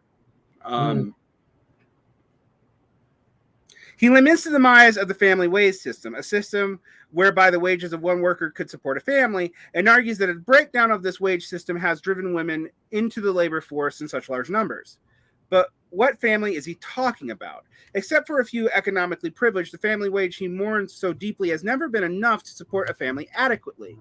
And in fact, women in working class families have always had to supplement their husbands' wages, whether by taking on washing or working in factories. Yeah. It is certainly true that the feminists have been in the forefront of the struggle of the change of the family. But instead of being on the inevitable collision course with the family, as Lasch insists, feminists have offered the first new vision in many decades of what, at best, family life could and should be to adults who are equally responsible for their economic, social, emotional well-being of the family, and both share childbearing, one of life's most difficult but ultimately most gratifying tasks, from which men have been excluded far too long by current familial arrangements. Now, I will actually say, I see Rubin's point. I ultimately think it didn't pan out that way. No, it did not. Because of the wider like trends in like American political economy at the time, right? Like we were like stepping down from the New Deal social democratic politics and entering into like something else that was just not amenable to like a women's movement based on economic liberation, while at the same time still demanding like that their place in the household for like as social reproduction, you know. What's interesting, the 60s started with a movement for sexual freedom that coexisted with the movement to humanize the work environment. That, in some important ways, was what the famous free speech movement of Berkeley was about. A movement to bring bureaucratic regulation within human control. It's actually she's actually granting some of Lasch's points, which is interesting that he doesn't even see that or concede it. The decade that ended with the emergence of the modern feminist movement was a major commitment, was and is, to reorder the rules of love and work in the interest of a more human and humane society for all. Yes, we sometimes get lost en route. Sexual freedom and the search for sexual intimacy became corrupted by the promise of instant gratification. The concerns about humanizing work and reordering life's priorities were trivialized and aborted by an ethic that extorted us to tune in, turn on, and drop out. Words like struggle, commitment, and responsibility were scorned. It seems weird that he says that she is just celebrating the 60s after this paragraph. And the way of life, both good and bad, that such words undergirded were consigned to oblivion. In this context, the human potential movement in psychology talked about developing our potential for intimacy, self-awareness, and personal growth, but offers instead only a narcissistic sham where people search frantically, both in the fleeting and in constant encounters, our connection both to a self and to an other. Finally, along with this positive impact, the feminist struggle made the family a more egalitarian institution to equalize the power relations between men and women there and elsewhere, left both feeling sometimes wounded, sometimes embittered, and almost always without the old familiar way of dealing with each other. Now, I want you to read how Lasch characterized what she just said.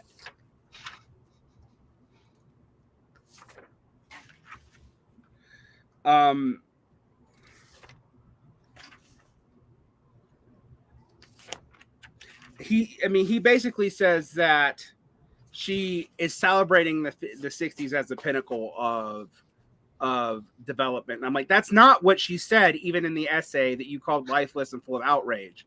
Like, you are mischaracterizing the argument fundamentally. And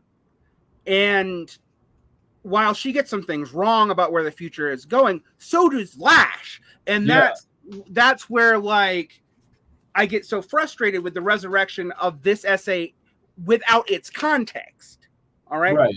I'm going to get to where this really becomes important. Oh yeah.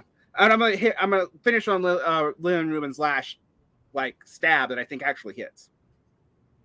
For despite sometimes the trenchant critiques of the position of the rights, the ultimate effect of what Lasch has written is to show that we are not on the wrong side, that they are not on the wrong side, only that they only misunderstand the source of the problem.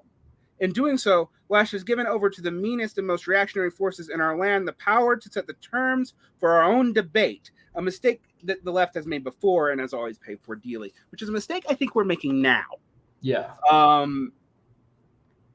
Now, here's what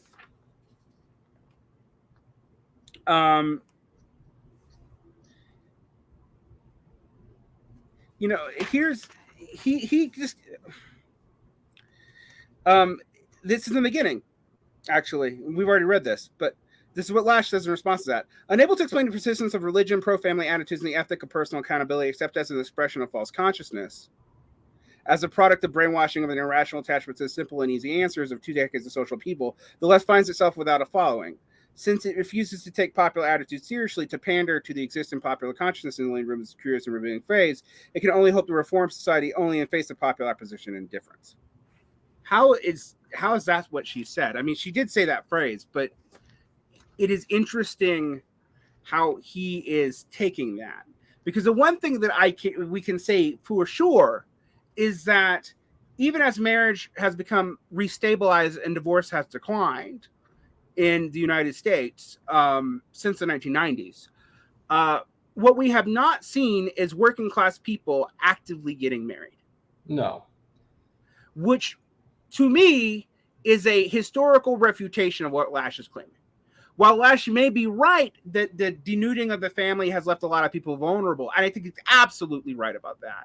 His argument for that is the same argument, as you pointed out, that neoconservatives used to make, that that relocating this in the family was a way to restore independence and stop the bureaucratic state takeover of public life. And I'll get to that exactly. I think I know you're the guest and I've been talking more, and I'm gonna let you respond a lot, but there's years of buildup about how this article is abused. No, of course. Mm-hmm. No, I was about to say, I mean, like the thing you're talking about, like, or the thing that you quoted with, like, the left kind of scorning popular attitudes. You know, I kind of thought that for a little bit, and this was during my transition from, like, identifying as conservative to becoming a Marxist. Me too. I had the exact same tradition. Trajectory, Jules. Yeah, because, like, this was part of, like, and we talked about this on the last podcast, where this was a part of my kind of the juxtaposition of my upbringing from where I came from to, like, an Ivy League university, and feeling, like, alienated from the kind of very, not, I don't know if leftist attitude is correct, but, like, very, what's the phrase? Just like the kind of language used, and the kind of language that was used in a punitive sense to people who did not immediately get it, and a language that was based off of, like, assuming you have read, like, a lot of books and essays on a collegiate level on, like, gender and race and that sort of thing. And I thought that was not good. Then, like, you know, when I became a Marxist, like, formally, I see, like, the kind of the post-left that reacted to that. And now I kind of think the narrative that the post-left and this is what they, like, share with Lasch, that narrative of, like, oh, the left, they just don't, they're out of touch with the working class, with the attitudes of the working class. And it's like, one comes to feel more and more that, like, the idea of the working class that they have in their heads is different from what the working class actually is, or at least the attitudes they actually hold. In atheist circles, we used to refer to this as God thinks like you. Yeah. And I refer to this now as a working class thinks like you, where you generalize the working class. Because one of the things I will say that Lasch does not do is he does not actually deal with the sociology of the working class. Not at all. In contemporary context at all. He does in the past, but he does not in his contemporary context, which is maddening, because he's very well versed, and like he even references all the people he references as answers to Lillian and Rubin are kind of post SDS people who are talking about the critiques of consumerism and mass culture and mass media, which to me is interesting, because this is not something that the post left has picked up on from Lasch, because that feels like the left of the 90s, which was attached to the critique of mass culture, mass consumerism, and mass media, which was kind of a consistent thing from the 70s to the 90s during the Gen X left period, of which Lasch is too old to be a part of. And I think this is interesting because in some ways the left actually kind of went in the direction that Lasch partially wants after he's dead, but it doesn't lead to anything that he wants. It leads actually to more of the cultural stuff he's railing against. And while I do share that critique of the Gen X left, a lot of people read Lasch as critiquing the baby boomer Gen X cultural leftism, alone. And he's really kind of talking about the baby boomer and before leftism, not the leftism that we're critiquing now. Just like people read him in the cultural narcissism as critiquing neoliberalism when he's actually critiquing Fordism. That is kind of huge. Yeah. And for those of my listeners who, and if you don't know what Fordism and neoliberalism are, in my definitions, you've probably been lost for 2 hours anyway. So bringing it up an hour and a half into the conversation probably didn't help. But Fordism is the Keynesian compromise economy that developed in the United States, where we outsourced social democracy to the private sector as part of the firm, with bureaucratic supports from the state, which during the profitability crisis, and those bureaucratic supports from the state are what we call the welfare state. And in the profitability crisis of the 1970s, we largely abandoned, starting with Carter and really accelerating under Reagan. There's a lot of people now, even a Carter post-left, who blame Reagan for this acceleration. It actually happens before that, and it is propped economically, which again is weird that Lasch is like ignoring that in this analysis. Yeah. As far as the question of whether or not Americans believe everything they see on television, 15 minutes of our settled subject. One of the problems with this is Lasch is actually conflating the Trotskyist essay, like I said, is apparently bad enough that nobody really even reprints it. But he's conflating both, what's his, Lichtman? And Rubin's arguments together, which I think is very interesting, because they're not arguing the same thing. As whether questions whether Americans believe, and I'm reading from Lasch again, everything they see on television, 15 minutes of art, the set of the matter, only political frustration, a relentless abstract quality of mind, or lack of any exposure to everyday life, or a combination of these disabilities could have led Lichtman to say the great majority of Americans absorb, as through osmosis, the vast majority of the administration's deceits, lies, and distortions. Which I think Lasch is being too unilateral here, but also he's correct in pointing out that so is Lichtman. Most working class people do not trust the government. Now, a lot of them even don't really a lot of even Trumpists know that Trump is full of shit. That isn't really the point, but they often don't have despite the general skepticism, they often fill it in with conspiracy, despair, despondency, weird, idiosyncratic this, that, and the other. Something that, believe it or not, Tucker Carlson in 2005 pointed out was a condition of like Egypt under Mubarak. I mean, interesting that Tucker Carlson would point that out in a debate with Eric Alterman. I always like to point this out as proof that Tucker knows what he's doing. It's not innocent.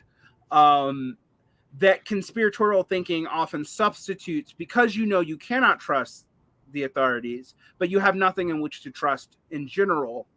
And so finding a person to blame and constructing narratives around that, even if they're absurd, like QAnon, or like in Egypt, the Israeli Mossad controls everything and the Illuminati are in with them.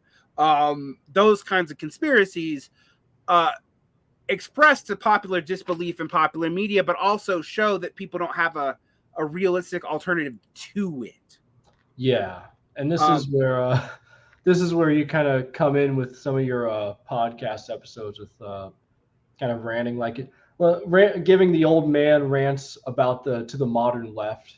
Not like the post-left rants, but like actual, like, we have to give an alternative. Yeah, we have to give an alternative explanation and build a culture that can materially sustain that maternal explanation. Otherwise, this does not matter. So I'm also not a person who thinks culture is not important. This is something I do take from Lasch. But what I think is just in this time period wanting to remove culture from a relation to economics at all, and instead have it work on its own logics. And this is where this next part of Lasch is really telling. Readers will find my position confusing only if they persist in thinking that any position not immediately assailable to left-wing orthodoxy automatically belongs to the right, which again is not what what is the left-wing orthodoxy he's talking about here, because he seems to be conflating the Democrats with Trotskyist with feminist. And we're talking about the age of Atari Democrats, by the way. Right. Like, the irony of this is the time period where the rhetoric between the right and the I hate the word term capitalist left because it leads left of capital, but I don't really have another word for left liberals other than left liberals, where left liberals are literally imitating the right most consistently. Right. And in fact, in the 90s, will actually deliver on parts of the agenda that the right could not deliver on by itself. Yeah, Bill Clinton, he during his 1992 presidential campaign, he oversaw the execution of a mentally impaired man in Arkansas on the premise of, like, no Republican will ever accuse me of being soft on crime. Like, that's what led that logic of, like, trying to follow the perceived cultural conservatism of the working class, meaning like the white working class, was what led him to basically ending welfare as we know it, with welfare, workfare, child support laws, getting incredibly tough on crime, escalating the drug war, all these different things. And what did it do for the Democrats or like the left? Not very much. This is something Lasch says that I actually think is true, though. Before we're ranting on this, it would be hard to find a single statement, which is the great majority of Americans observe this throughout most as the vast majority of administration's deceits, lies, and distortions by Lichtman. A single statement that would better exemplifies the plight of the left, its diminished capacity not only for rigorous analysis of social conditions, but for ordinary observation. Its suffocating self-righteousness, which I find ironic given the tone of this essay, but still, he's right. Its inability to sum up the elementary political realism that would begin to try to understand the basis of the adversary's political appeal. That's fair. That's still true. Yeah. The idea, one of the things that I hate that is common amongst the left, particularly the American left and sometimes the European left, but the European left, I respond to it even more vociferously because it's a way to cloak their own imperial ambitions that are still going on, is the America talk. MURICA, America, American, This meme started in the end of the Bush administration. Yeah, I kind of vaguely remember this. Yeah, like it still comes up in the way we phrase things. The most advanced form of this is the idea that, like, it's in third worldism, the idea that workers in the developed world would never have a conscious working class consciousness because somehow, you know, everyone in India is not voting for Modi or something. I mean, that to me is the kind of projection that Lasch is talking about. That's real. But what I find frustrating is how he's gauging this is it's also pretending that it's workerism. And by the way, Lasch is not working class. Yeah. Lasch doesn't come from a working class background. It's not even his habitus. This for him is external to him. All right.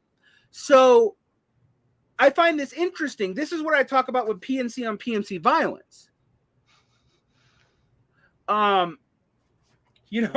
Is like, this is the debate from people who are using a class as a substitute for a debate of their frustrations within their own social milieu. But when you actually get that's where you get the Claremont people talking about the laptop class, and it's like you just type that Twitter post off of your laptop as we're speaking in your little funded fellowship. Your well-funded fellowship with Ivy League people in it throughout. Right? So, like, it is a state of self-exception. It is, ironically, an expression of cultural narcissism.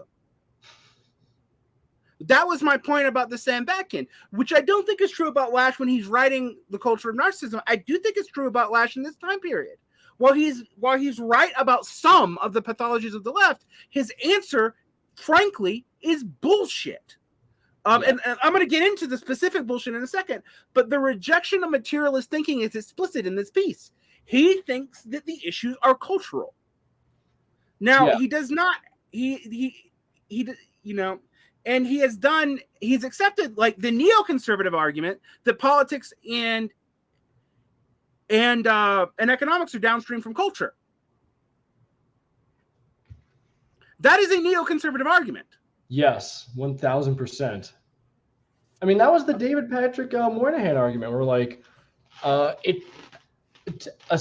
conceding that the breakdown of the black family, started off as like being rooted in poverty, but then became a self-perpetuating cycle of poverty, and a cultural poverty, a tangle of pathology that's just like independent of its economic logic that it originally came from. Right. So what I also find interesting is, like, Lasch's, I mean, I just did it to him so people can call me a hypocrite on this, but Lasch's alternating between social consciousness and individual pathologization, which he does here. But I think there's some truth to this statement too. So I want to get you a response to it. By the way, Jules has read this essay. I'm just going, like, we're doing a very minute reading here, so people can understand where I'm coming from. The experience of adversity under Reagan has intensified the demand for ideological conformity on the left, and thus encouraged a kind of thinking that has always appealed to those insecure people who yearn for excitement of taking sides in the eternal struggle between the forces of progress and the forces of regression. Which side are you on, boys? When the sides are more clearly drawn, the question makes some sense. It still makes sense if it means that people who profess a disinterested love of truth and justice ought to be skeptical on principle of the claims of wealth and power, and the predisposed to the side of the underdog. But the left long ago lost any vivid interest in its underdogs. It is allergic to anything that looks like a lost cause. Such moral authority as the left enjoyed in the past derived from its identification with the oppressed, but its appeal to intellectuals, unfortunately, has usually rested on the claim to stand on the side of history and progress.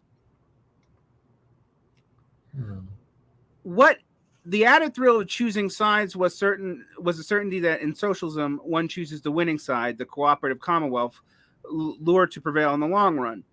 The only moral defensible choice, however, is the choice of mercy, charity, and forgiveness over the world's principalities and powers. The choice of truth against ideology. To make that choice today means to reject left and right alike. What's interesting to me is Lasch is using explicitly Christian language. This is the language that gets people always asking me, and I cannot say for sure, even after reading his biography, if Lasch was a closet Christian.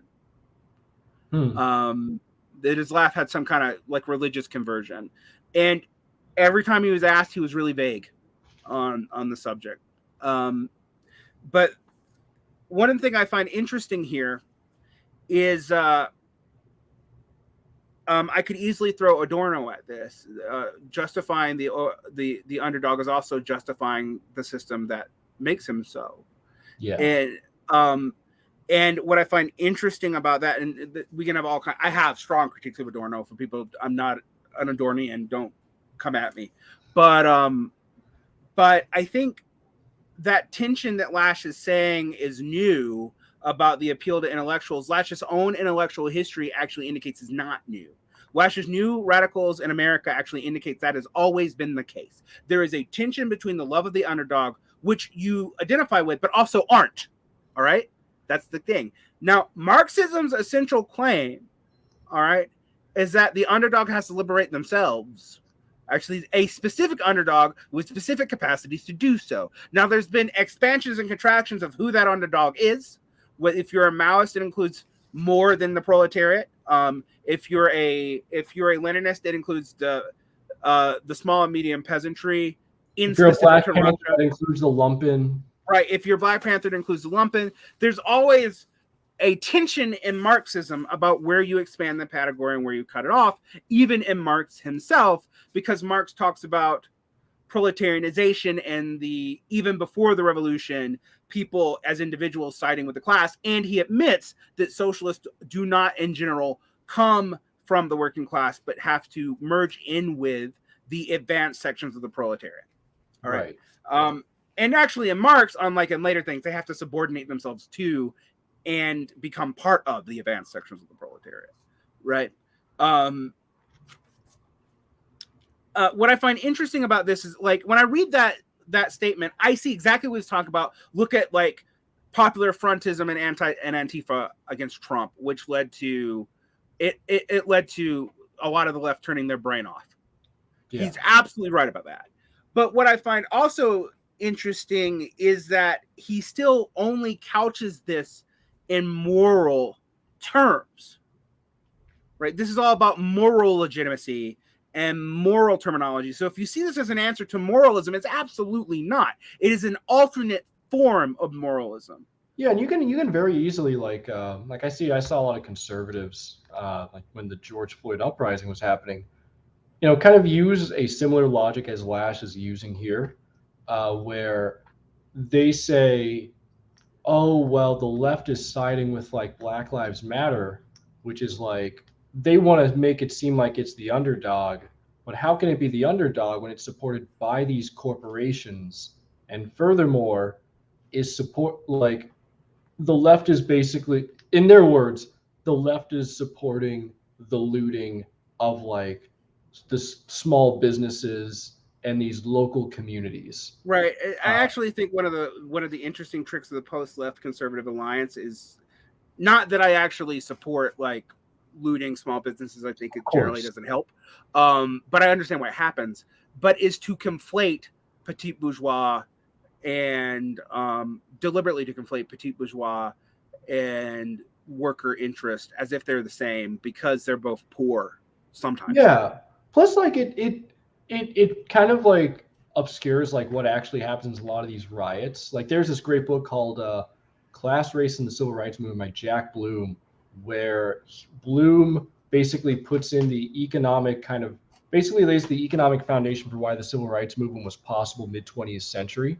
And he talks a lot about the urban rebellions of the 1960s and how, contra to the claims of conservatives of like blacks looting their own communities and like all these different kind of stereotypes, the most frequent participants of like these riots were individuals who did not have a prior criminal record, were both like the non-church going part of the Black community and the most church going part of the Black community. And most importantly, to like the original point we raised here, they were very selective about what they looted and what they burned down.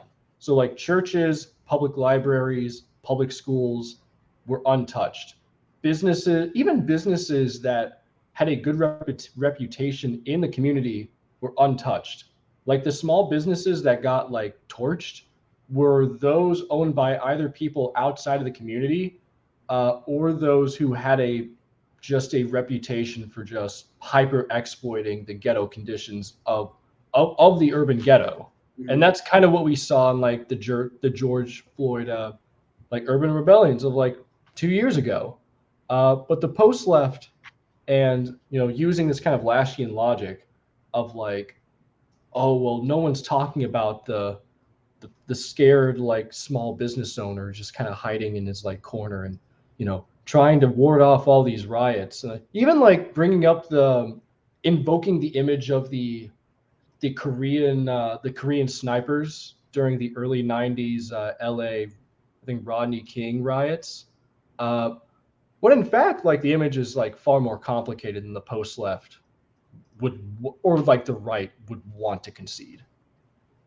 Yeah, I think dealing with recuperation and the fact that there is a reality to the fact that this progressive narrative history does favor the idea that the progressive bourgeoisie, in so much that it exists, somehow is shepherding in the values of the working class performatively.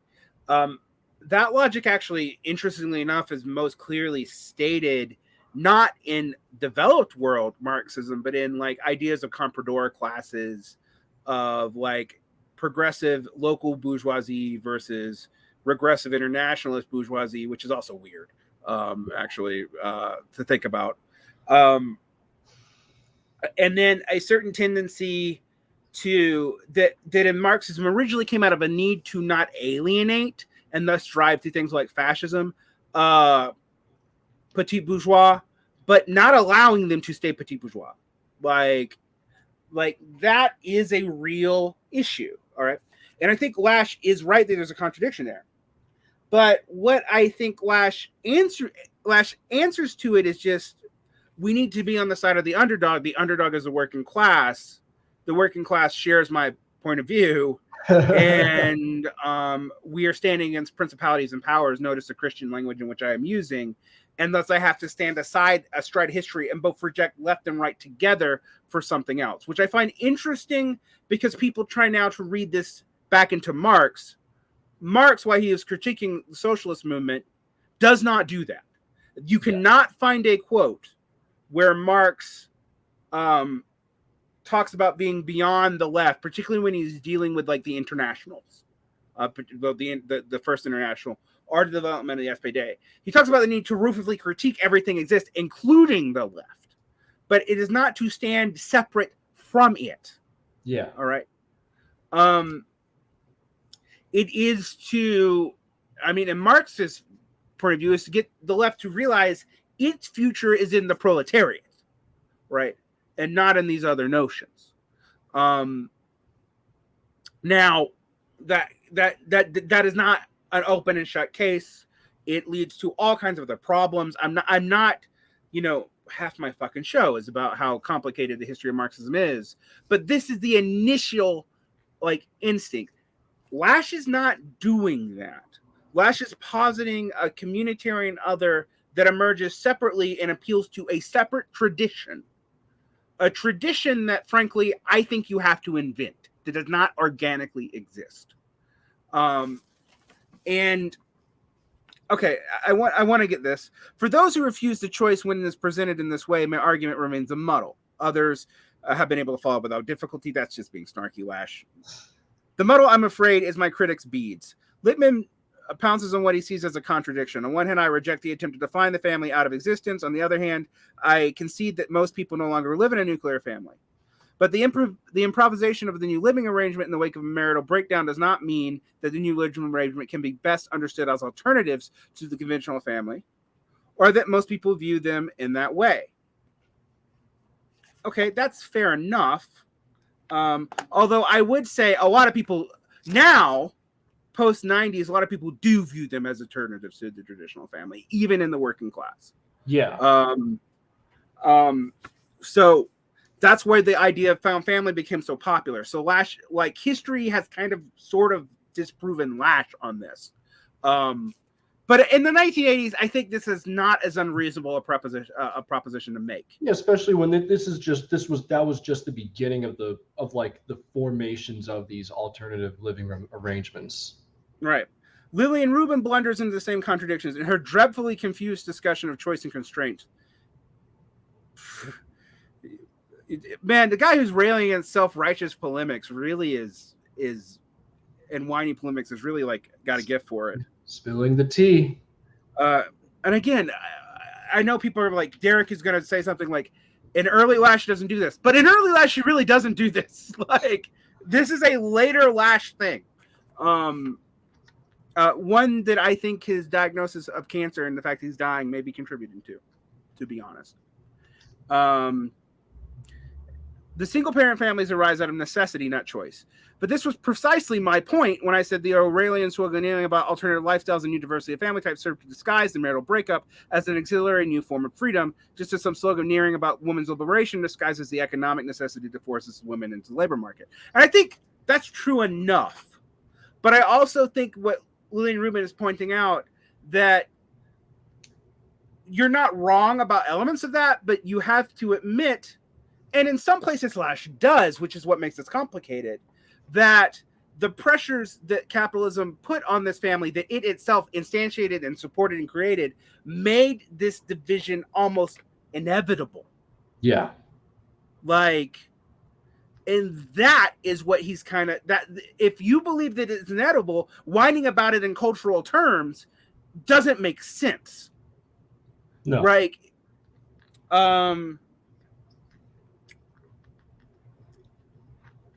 My intention is to promote plain speech and discourage euphemisms. Sure. To this end, my essay distinguishes between two types of living arrangements, often misleading, referred to as alternative forms of families. Those makeshift arrangements of single-parent households and blended families that usually result from divorce or desertion, and those arrangements, gay marriage, informal cohabitation, and single persons living alone. He puts gay marriages in quotation marks. It's the only time he uses it there. Freely chosen between people who reject family life altogether. By confusing these two quite different categories, Rubin loses the logic of my argument and then complains that there is no logic here. Let me restate my argument about the family in a form that critics can follow. And this is where we really need to pay attention. This is the crux of where I think where a Marxist and a Laschian are not the same thing anymore at this point in Lasch's career. I want to confine most of my attention to the first category of categories. The second category, that being gay marriages and formal cohabitation and single persons living alone, I added that. That's not in there, but that's what he's saying. Can be easily disposed of. Single persons living alone obviously can't be described very well as families, though people have tried. As informal cohabitation, even if we could agree to call it a marriage of sorts, we would still have no reason to call it a family. In every society known to anthropology, with much debated exceptions, as we talked about off air, a family consists of a man and a woman united by marriage and living with their offsprings. That's doing a lot of work there. Not true. Yeah. Like, anthropologically, that is not true. Yeah. What about your servants? What happened? Where are the servants in your household? Right. In fact, the paterfamilias includes servants and slaves. Yeah. In the Roman model. And it does in most like traditional African tribal societies too, which are not in general monogamous, I may also add.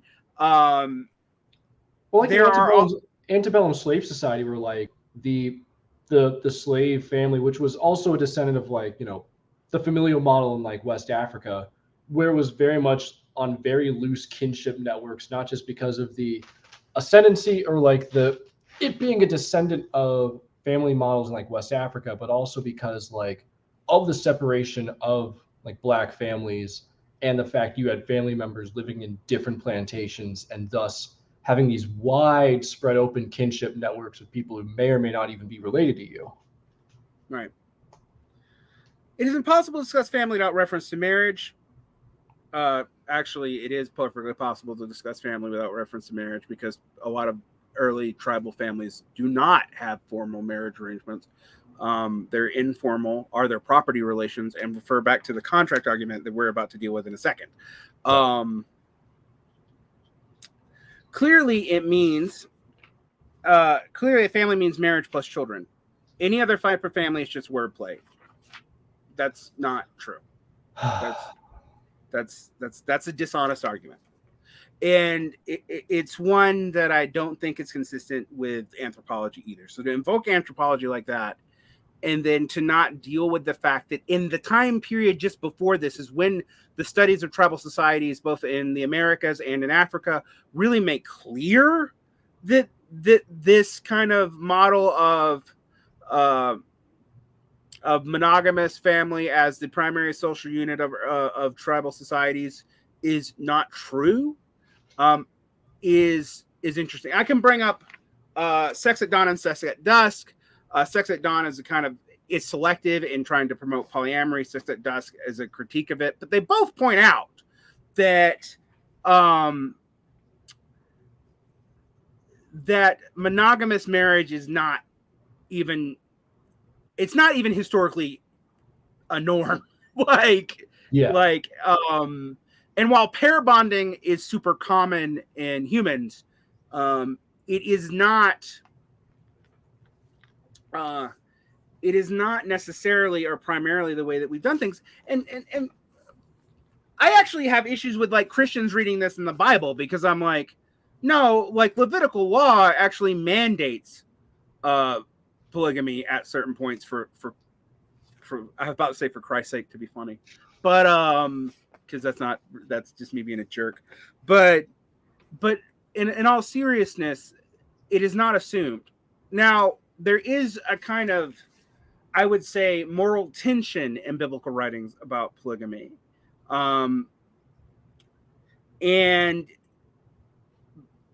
But it is also true that in halakhic law, only Ashkenazi Jews are supposed to be monogamous, and that was only as a concession to Christian culture.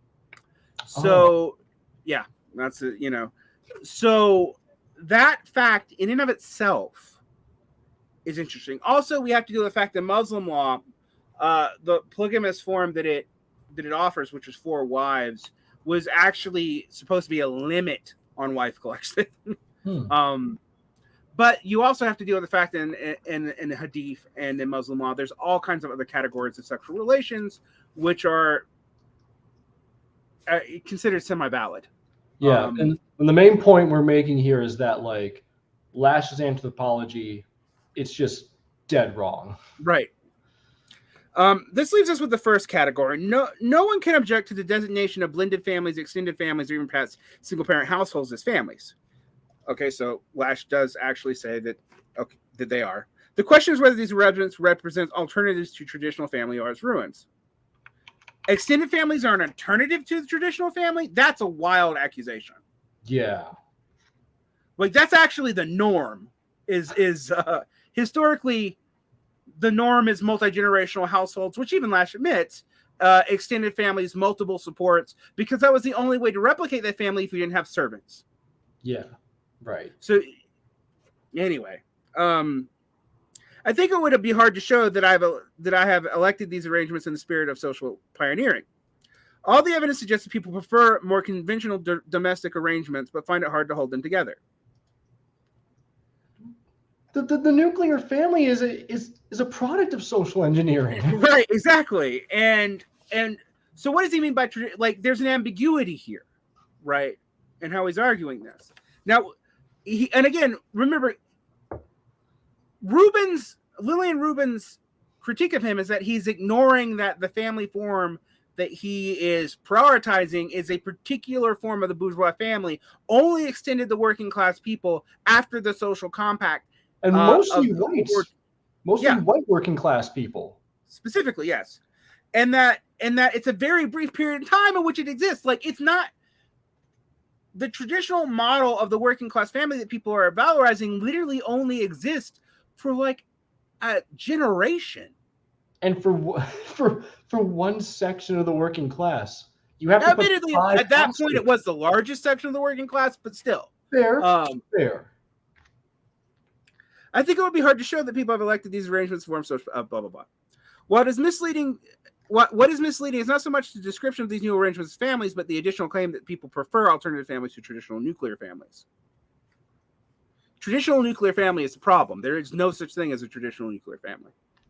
On the contrary, most people still seem to cherish the stability associated with the traditional family. Notice that Lasch is actually bracketing out the question of whether the traditional family is nuclear or not, but he did put extended families as an alternative arrangement. That's wild. That is wild. Like that to me, that it is hard for me not to see that as a disingenuous argument. He's doing so many slates of he's done so many slates of hands in these past two paragraphs alone. On the contrary, most people still seem to cherish the stability associated with the traditional family. I agree. As a person who's been married twice, despite the fact that I would be subject to alternative lifestyles, as Lasch would probably say, I would say yes. There's a lot of a benefit that one gets out of these arrangements. Pair bonding is one of them, but I would also say they are onerous and often destructive to the relationship if anything goes wrong at all, which I don't think Lasch would even disagree with. But the point is that it becomes clear to people that stable family is not an option.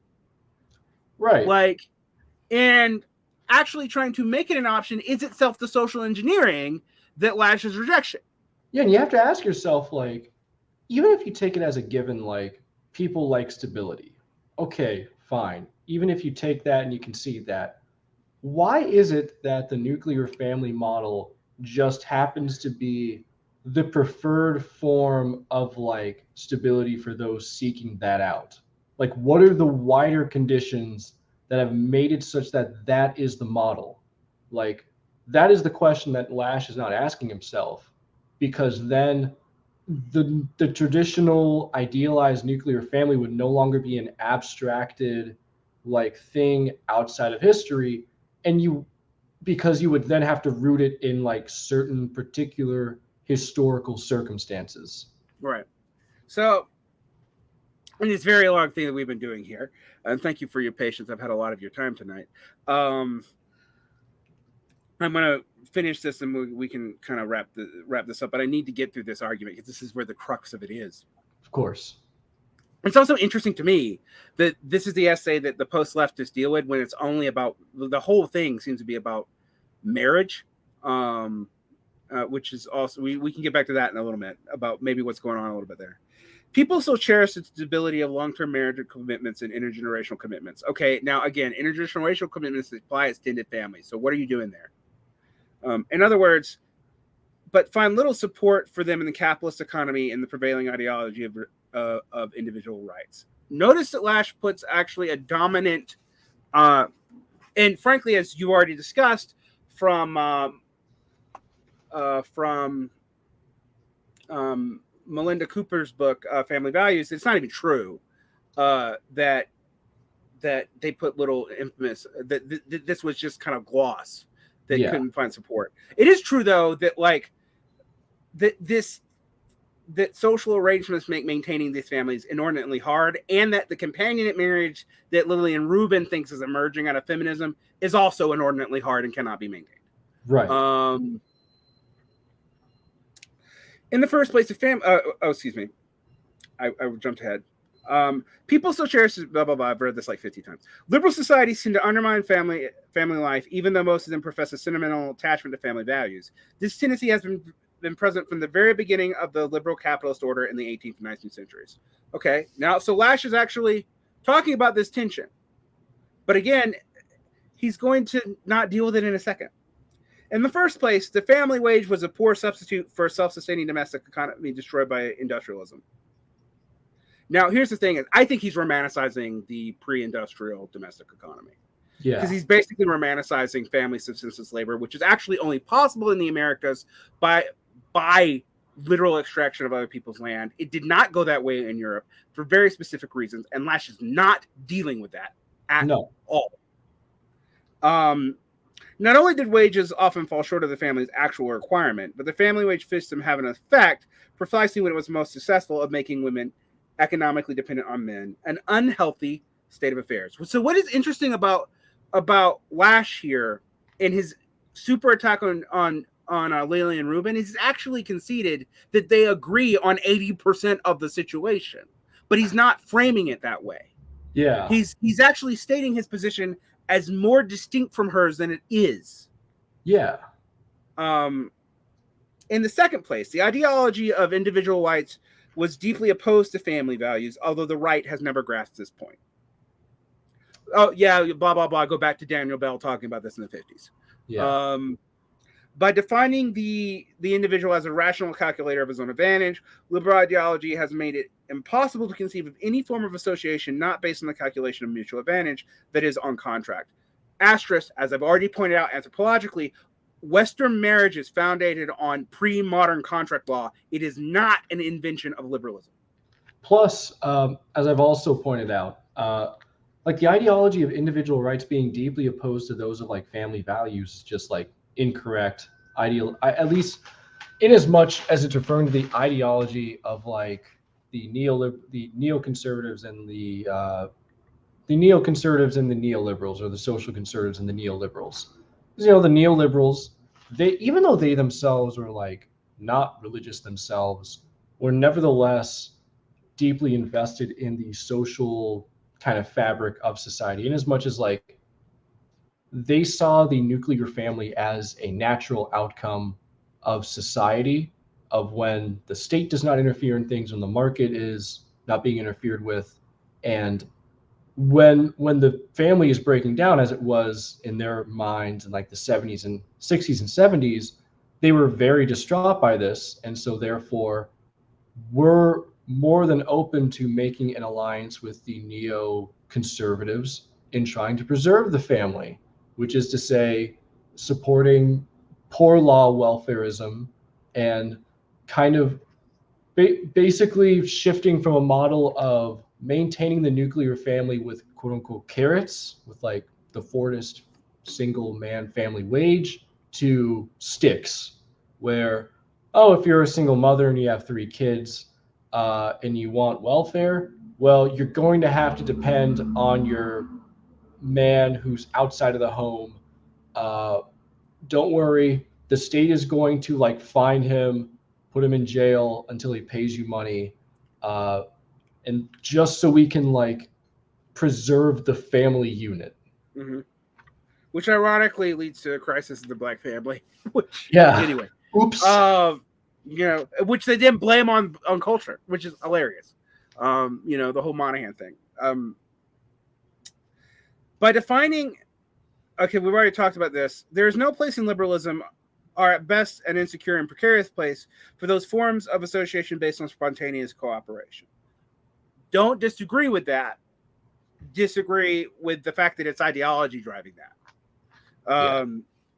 When people start to argue about their rights, about receiving their fair share of goods, spontaneous cooperation breaks down. Actually, Marx makes this point in Critique of the Goethe Program, but it's also not true. There is a such thing as collective rights. And Marx actually talks about the need for bourgeois rights to be respected, even though they're limited and impossible under capitalism and their full association.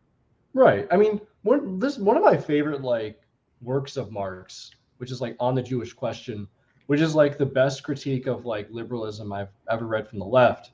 You know, with Marx's like critique of like liberalism being based on like man being separated from man, and rights being accorded to man on this negative basis of like the right, like to not like the right to acquiring property, but not the right from being dominated by property, the right to having a religion, but not the right from being like dominated by religion, et cetera, et cetera. And what I kind of love about this kind of essay is that Marx kind of says, kind of sort of like in the middle of it while he's talking about the French Revolution, how like communism is sort of the fulfillment of like the promise of formal equality of liberalism. And that kind of therefore like what you see with a lot of the post-left, you see them going kind of overboard in their critique of liberalism, where they rightfully point out the hypocrisy of liberalism in as much as it's like it was an ideology premised off of the expropriation of people outside of the like European metropole, but throws the baby out with the bathwater and they go on to sort of say the universal rights, that sort of stuff, it's not good because it's hypocritical. We need something else.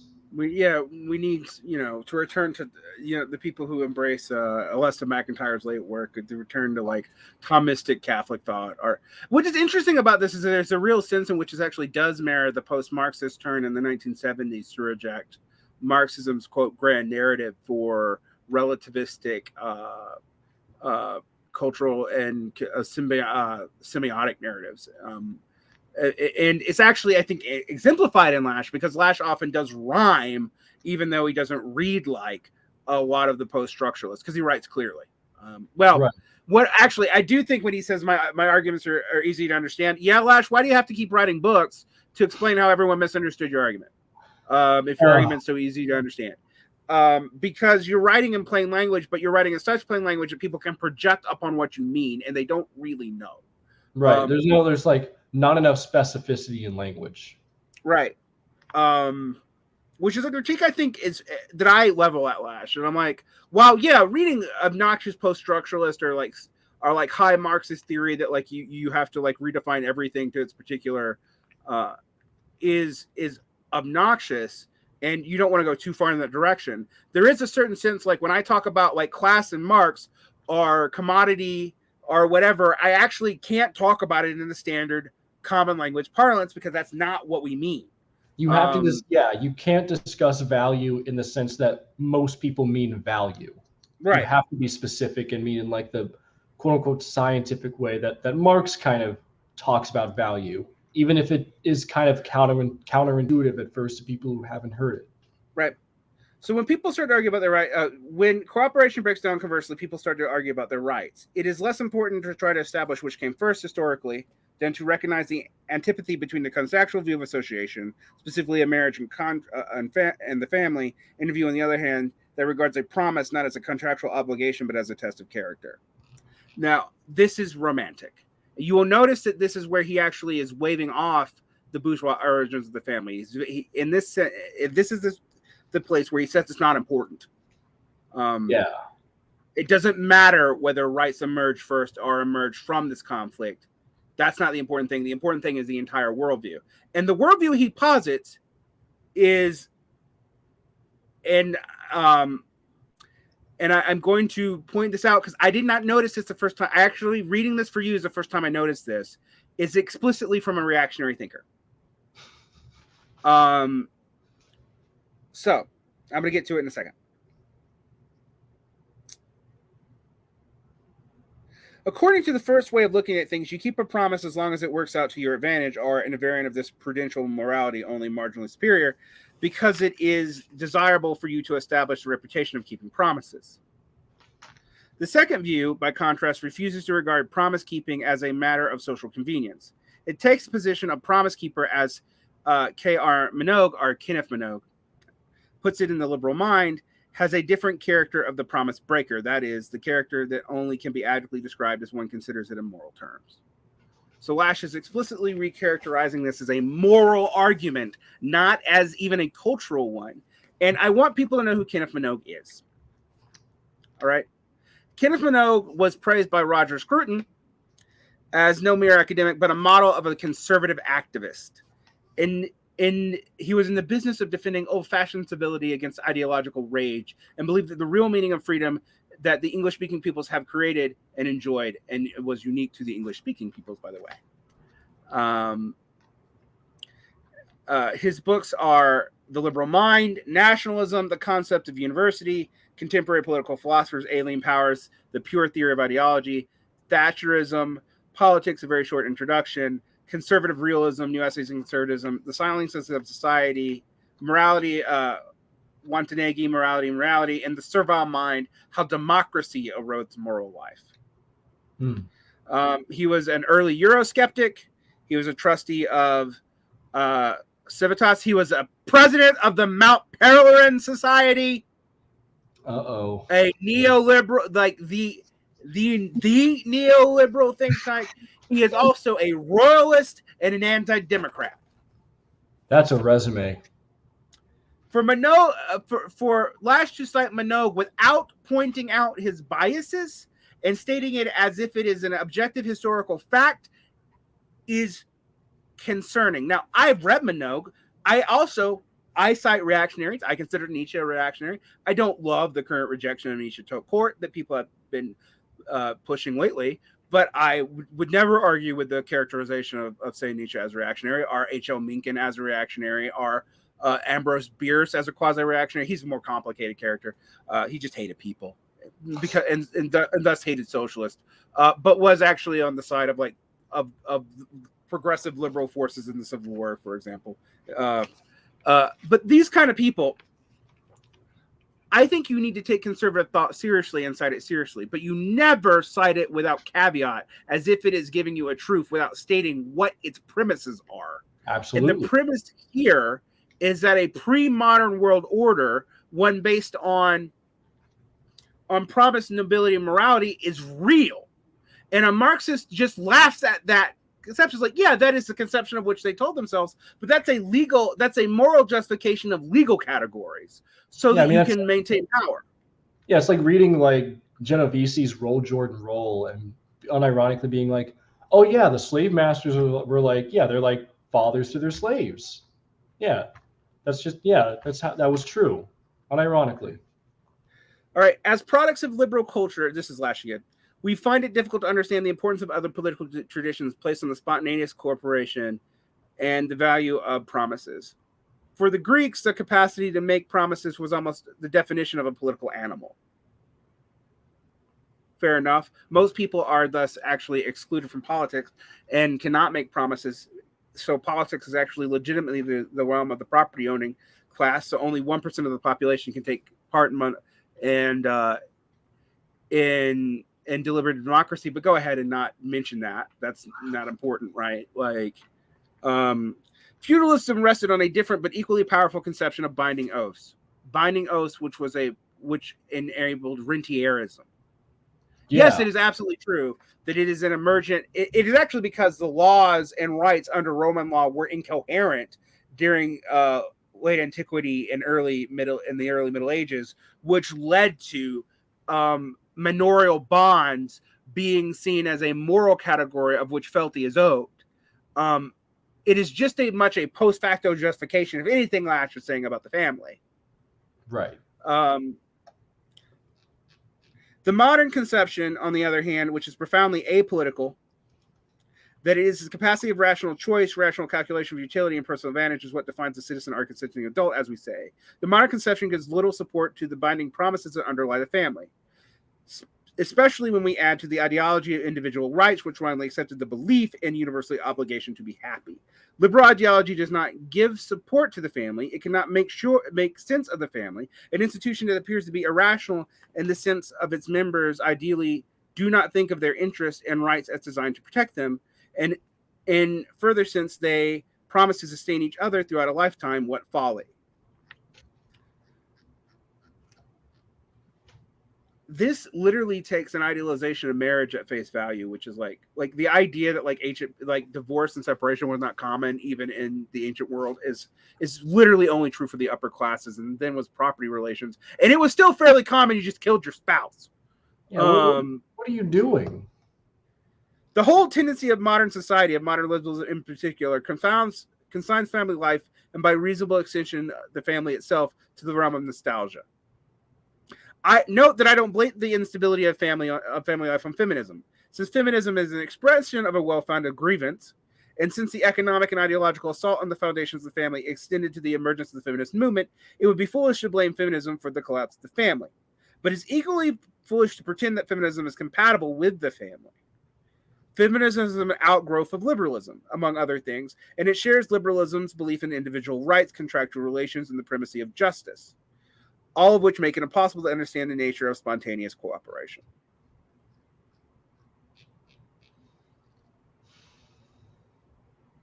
Spontaneous associations like the family. And where is the family spontaneous? Yeah, I love that he's It's a legal institution in all instances that it actually exists. And that's indicated by Lasch's definition that if you're not married, it doesn't count. Yeah, the family is like an organic, spontaneous, like byproduct, like, apples coming out of a tree. Yeah, families, they like kind of grow out of like vines, like in a vineyard. They just kind of happen. Well, this also doesn't make sense. All right. The family implicates the older generation in life of the younger. It counters the tendency highly developed in humans, and especially among human males, to run away from the responsibility for the young. The family is culture's answer to the particular structure of human biology, the absence of sexual periodicity, which makes it possible for humans to breed with abandon into the prolonged dependence of the young. The combination of two biological traits would be fatal to the prospects for reproduction and for cultural transmission without the institution designed to tie people to their offspring and constrain both sexes in their care. By the way, that's not he's literally saying it's spontaneous development and then saying it's not. Oops. Because the monogamous ideal institutionalized in the family, which, by the way, we've already discussed, monogamy is not the historical known of even the family in most cultures. The family runs counter to human biology. It is appropriate to see the family as above all a system of constraints. I mean, the one thing I will say about the that slate of hand he pulled there with like the family being organic until it's not, that is a weird kind of parallel with the neoliberals kind of conception of family. Because for people like Milton Friedman and like, I think, what's his name, Alan Director, and like those of the Chicago school, their conception of the family was also like the nuclear family is like organic and spontaneous until the state or the bureaucracy or the administration interferes in the natural doings of the family in the market and funds perverse incentives for the family to break up. So one of these being like, I don't know, in their minds, generous welfare programs that subsidize perverse behavior, like being a single mother, which, obviously translates to the welfare queen kind of stereotype. So yeah, like Lasch,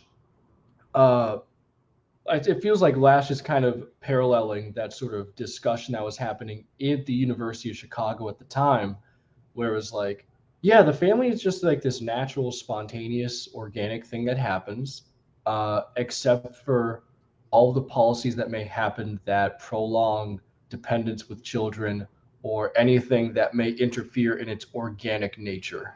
Right. We're going to see this almost explicitly in Lasch in a minute. But in our enlightened age, the apparent irrationality of these constraints, of the very idea of constraints, provides much of the energy for the effort to work out alternative lifestyles.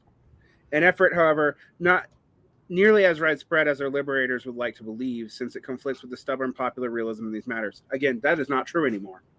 That may have been true in 1987. It is absolutely not true now. No. Marriage is declining worldwide. Birth rates are declining worldwide. That is not because of any cultural impetus, because it's not unique to any particular culture. It is not just the product of liberal modernity, unless you argue that capitalism is liberal modernity, in which case you are kicking this back into a dialectic of culture and economy and economies and material reality being something beyond these cultural logics of which Lasch was arguing about. Because Lasch is putting premises that the ideas have consequences, and they do, actually. I actually, as a materialist, think they do, but they don't emerge from nothing. Right? Yeah. Ideas only have consequences. Well, like ideas have consequences, but ideas can only be acted upon, or ideas can only be animated by people living in specific physical, like social circumstances. Right. The 20th century, unfortunately, has tried to correct this blatant. Although the institution of family forced men to become monogamous, again, we've already talked about that trope. A double standard of sexual conduct has always winked at their frequent lapses from this ideal, while punishing women for the same lapses, usually with brutal severity. And again, I think you see this tendency to emerge a lot in different cultures, but it's not universal. All right, which I think is interesting to note. If you're since Lasch evoked anthropology earlier, he has to note that oft most debated exceptions are more significant than he lets on. Like that, he's bracketing out. He's actually deliberately bracketing out all the cases against him. The double standard was perhaps the most important single influence that eventually brought the family into discredit. No, I think its impossibility economically is what brought it into discredit, but whatever. The 20th century, unfortunately, has tried to correct this blatant injustice by instituting a single standard of sexual license. Whereas proper remedy, and he's saying this before even Texas is the Texas ruling. So, but like this is in a context in which homosexuality is illegal in most states in the United States and in most of Europe. Like this is a wild accusation when you really think about it. Oh, yeah. When the proper remedy is a more exacting standard of sexual fidelity and a more extracting definition of responsibility of parents to their children. A family policy designed to shift responsibility to the state is no solution at all. This is where your point comes in.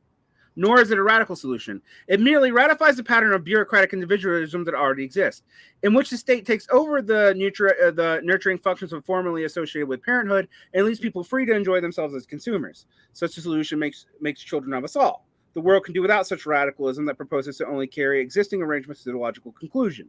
The absorption of public life by the state and the destruction of the intermediate institutions by redefining them as pressure groups or lifestyle enclaves, in which individuals are left free to pursue purely private interests and pleasures.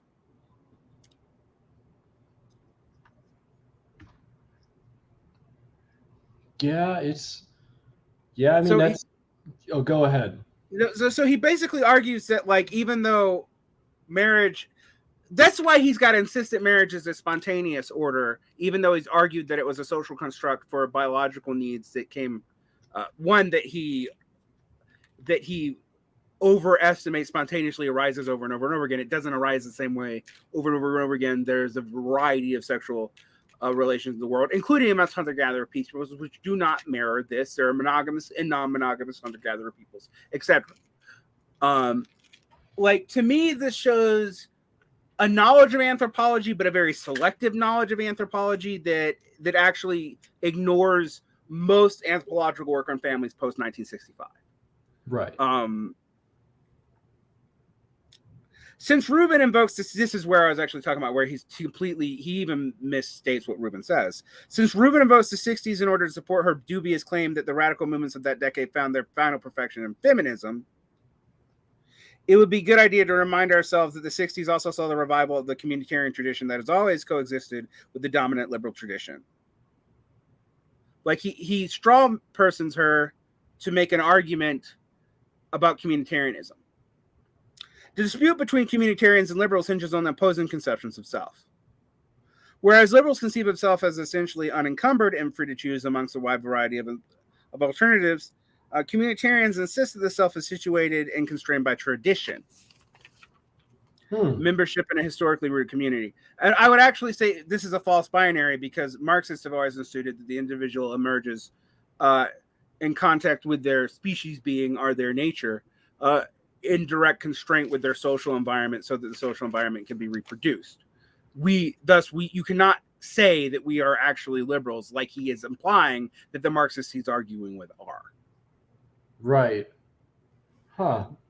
This kind of reminds me of Karl Polanyi a little bit in The Great Transformation. Because like he kind of has this thing about the double movement, about how like capitalism is also antithetical to the family, and there's a reaction to preserving the family and like these social relations that are like antecedent to capital and are therefore like something to be preserved from capital. You really do see a lot of Polanyi, and not just Lasch, like here, but also a lot of the neoconservatives as well, where like there's this, people know like a lot of the neoconservatives were like Trotskyists, but even well into the 70s and 80s, many of them were like still like pretty sympathetic to the New Deal and even certain aspects of the Great Society, but nevertheless had a strong communitarian kind of embedded philosophy that nevertheless saw a danger of the administrative state in assuming the duties and responsibilities of the family unit, thus depriving it of its purpose, so that those individuals in the family can just be like mindless consumers. Yeah, I mean, I think there's, to me, this indicates, this illustrates the kind of anti-consumerism's actual like rejection of some Marxist tendencies in a real sense. Yeah. Because anti-consumerism makes us about more like, yeah, I'm not pro-consumerism either, but it's not a choice that most people make. Yeah, it's not like people don't choose to be like, you know, do the like partake in these patterns of consumption. Right. And for ideas to matter, and when we talk about this in Marxism, they have to have an element of reality in social reproduction. So his distinction between liberalism and traditionalism is fair. The problem that you have to deal with is, like, it's not the ideology that's driving the distinctions. It's also the fact that these assumptions are actually economically and socially validated by the way society is constructed, probably preceding the ideology. Lasch thinks that's not important and said so explicitly. And so, and again, for those of you who think I'm an anti-Laschian, I'm literally writing a book on the man. He's crucial to my own thinking, and he was crucial to my way out of the right. Same. But this element of his thinking is what I reject. This is why when I saw like post-leftist critiques of liberalism, like, they're going to be conservatives in a decade. That was my initial thought, because I'm like, I got pulled into conservatism by this line of thinking. This is the trap. This is the trap that like traps people who, like, you know, not to say that it would have been likely they would have been communists, but like if there is a path to communism from conservatism, like, this is like the trap. This is like one of the big brain worms you have to kind of work yourself out if you read Lasch, because on the one hand, he lays in your mind like this seed of like anti-capitalism, but on the other hand frames it in such a way where like the solution, the bulwark against capital is not to transcend it, but to be a reactionary. Mm-hmm. And to me, it is romantic anti-capitalism. Yes. It is not the aristocratic branch of romantic anti-capitalism, which is what you deal with in like Nietzsche. It is the communitarian version of romantic anti-capitalism. And that's actually more pernicious to a lot of things that we're arguing. Because a lot of virtues that Lasch would see, I would also agree with. I do think personal responsibility is weird that the left have totally given up. We have to be personally responsible to be collectively responsible. But the idea that you're going to root that in the family, in a, quote, spontaneous institution that isn't really spontaneous at all, is fundamentally misleading. Right. Right? And it's also pernicious in the sense of like, it is a very easy idea as a leftist to like adopt. And it's something that can infect your thinking in a way that like makes you misread the reality of the situation of American political economy in a way that is bad for one's praxis and like their way of going about things. Yeah. I want to, we're at almost at the end of the essay, but I do want to like go through this. And for those of you, I apologize that we read literally half of this essay out loud, but I do think this essay belies close reading, because to me, this is the break where I can go no further exactly with everything Lasch says. Early Lasch, I have a few hesitancies here or there. I have a few, he's oversimplifying, but I mostly agree with him. By the time you get to The True and Only Heaven, I think like I agreed about half that book. And when you get to Revolt of the Elites, I'm like, this really is the strain of logic that could lead to like Charles Murray thinking of the neoconservative variety, or Steve Bannon from the quasi-paleo conservative variety. Is it all Lasch? No, I think the only way for me to save Lasch, and this is where I might have a contention with my co-author, is to point out that Lasch isn't consistent. And that this inconsistency is why people misunderstand him so much, actually. And they read later things into earlier things and earlier things into later things to make it make more sense. Now, that's true for most authors. I mean, it's even true for Karl Marx, let's be honest. But this seems a particular case of like a radical shift in someone's thinking that has not been stated to be as radical as it is to themselves. So let's finish his exaltation of communitarianism. By the way, he's going to reject communitarianism by his death in 1991, but that has not happened yet. Liberals regard tradition as a collection of prejudices that prevent the individual from understanding his own needs. They exalt cosmopolitanism over provincialism, in which their eyes encourages conformity and intolerance.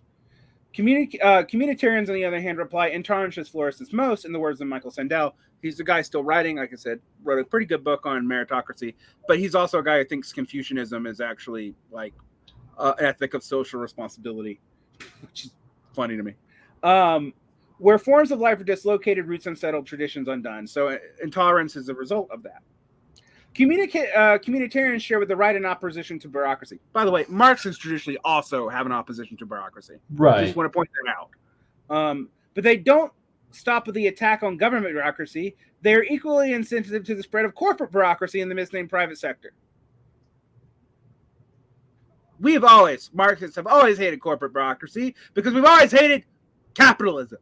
Yeah, because Marxists hate like the alienated form of governance that like controls like or is like supposed to be a substitute for man's relationship with man. Like Right. That's what Which is the Marxist critique of the class nature of the nation state itself. Like we are not actually like unfortunately a lot of Marxists today have actually internalized Lassallean norms. Like, no, we do not think you can abolish the state immediately in all forms of government. We're not anarchists, but we do think that the state, and Lenin of all people says this explicitly, the state implies a class society. We are aiming for a classless society. The dictatorship of the proletariat and any assumption of the broken and cracked, hopefully, bourgeois state only exist so that we can declass society. Now, you might object to that as a contradictory impulse like some anarchists do. I see where you could get that way, but the reason why we argue that is because if you were to break all forms of state inclusion into social life right now, it would lead to mass death. So anyway, so I feel weird because Lasch is doing this thing I also associate with neoconservatives. It's pretending that liberals and Marxists believe the same thing and that they have the same sets of values. Indeed, they tend to reject the conventional distinction between public and the private realm, which figures so prominently in the liberal tradition and the tradition of economic individualism, which causes self-conservatism with little warrant.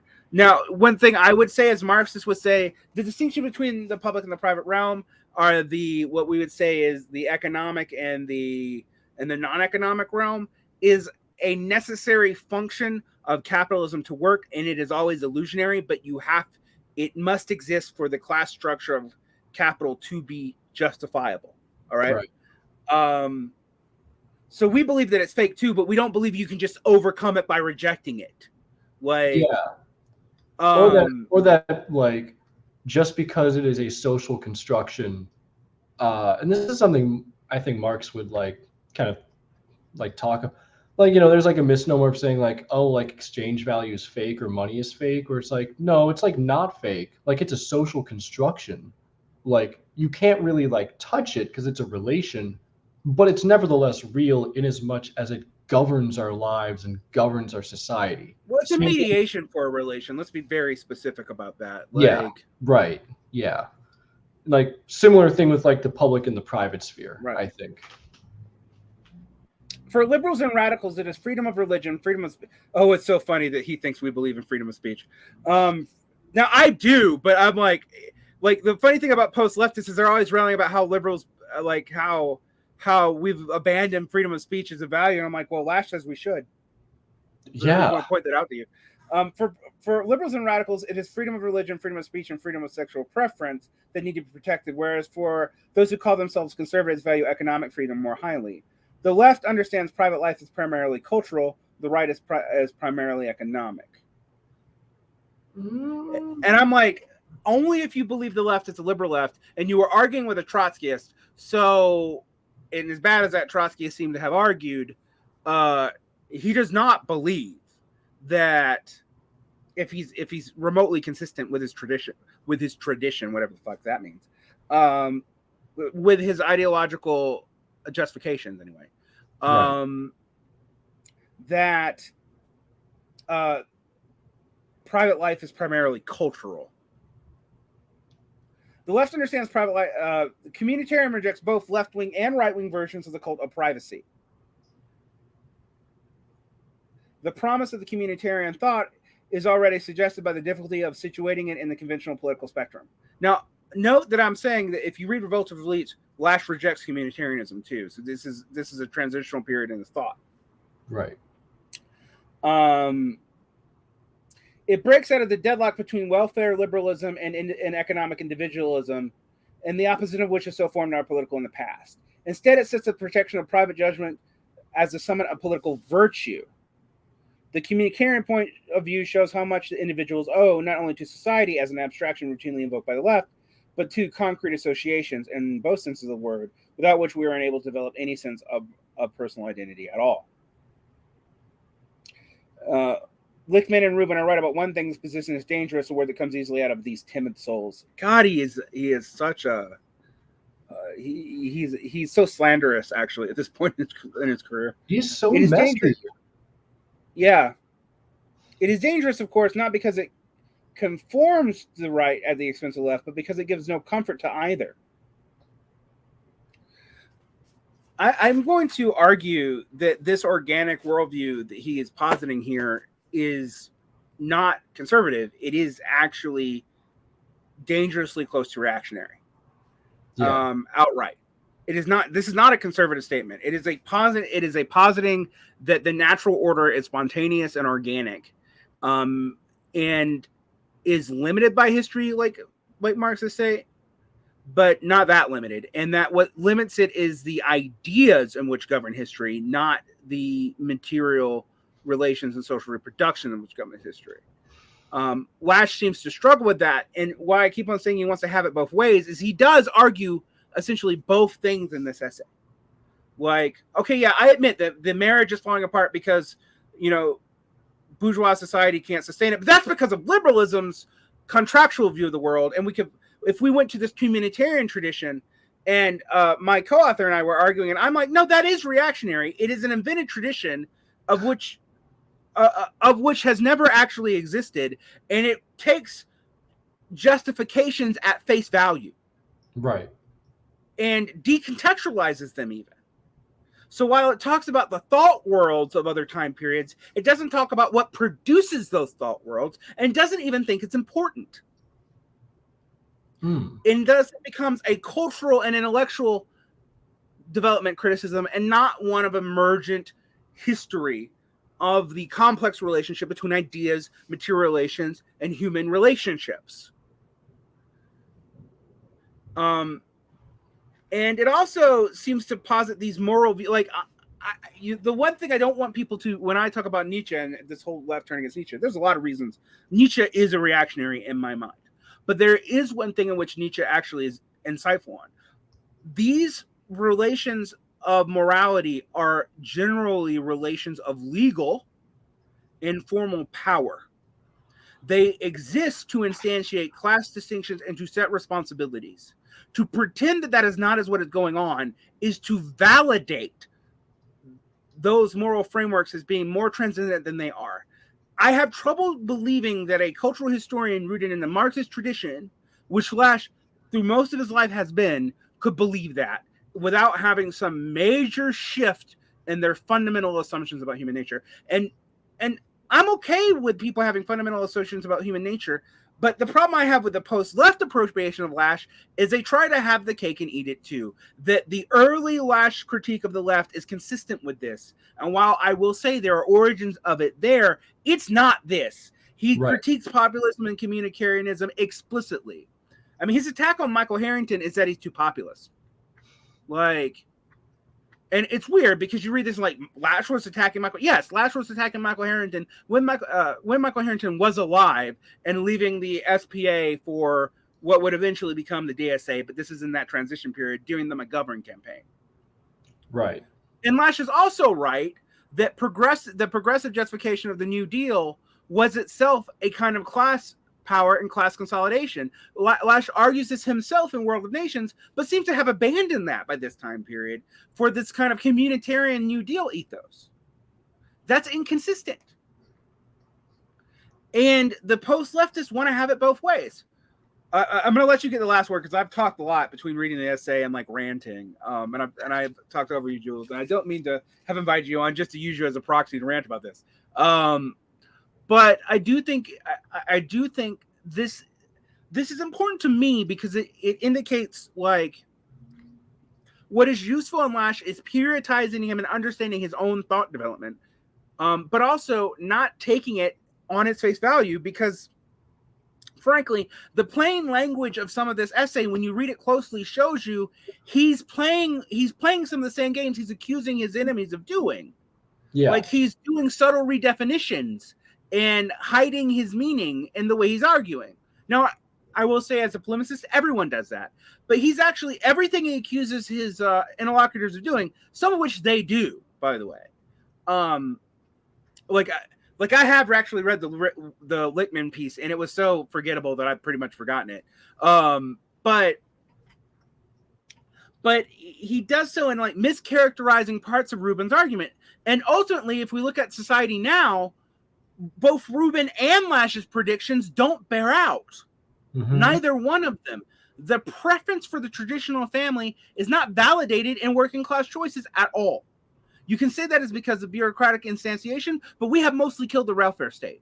The situation that he says the welfare state enabled can't be the driving thing here because it's gone now. I mean, if anything, like we have not even like as much killed the welfare state, but completely reoriented towards like disciplining working class families if they do not conform to the nuclear kind of traditional family model. And it has still been these families have been withering away anyhow. Like they're not anymore like tradition, like base red pill traditional working class families as they were like, I don't know, like the 50s or 60s or however the post left wants to put it. Like that choice, that family model is just like one of several now, even with the orientation of the state as disciplining families or working class people into that particular model specifically. Yeah, it's something that I think, like in a simple sense, some of what he says seems true, but when you look at the fine grain of it, it starts to fall apart. And then what he keeps on, one of the things I find interesting is that he wants to say extended families are probably some kind of alternative lifestyle, alternative situation to the traditional family mode. But then he actually knows that if he says a nuclear family is the traditional family, that he's wrong. So he just kind of brackets, when he repeats it, he brackets out the word so he doesn't have to deal with that. Just as traditional family. Right. But then talks about the nuclear family as if it is traditional family, while also knowing that that's not historically true. And in fact, his Haven and Heartless World book indicates that he's done the reading. He does know that. I also think it's interesting where one of the things I want to defend Lasch against is this is not a simple patriarchal argument. He's not just shitting on women. No. He does think there's a primary injustice to the sexual relations, but his answer to it is like, no, we need more captivity. We need more constraints. We need more social punishments for infidelity, more. And I'm like, well, what is it going to do that? Because you don't want the state to do it. What's going to incentivize that in this culture? Ideas? Yeah, now that you pointed out, like, I actually did not think of it from that angle, but it is very funny that his answer to this is like, yeah, we need more constraints in the family. And it's like, oh, who's going to put those constraints on the family? Other families? Like, what? Okay, so the state, all right, so like you're state's not supposed to do it. So you're basically reneging your previous claim that like this family is like a spontaneous outgrowth of like human relations and is instead something that is in fact actually socially engineered. And he argues that it's kind of socially engineered, but then says it's spontaneous simultaneously. Goodness gracious.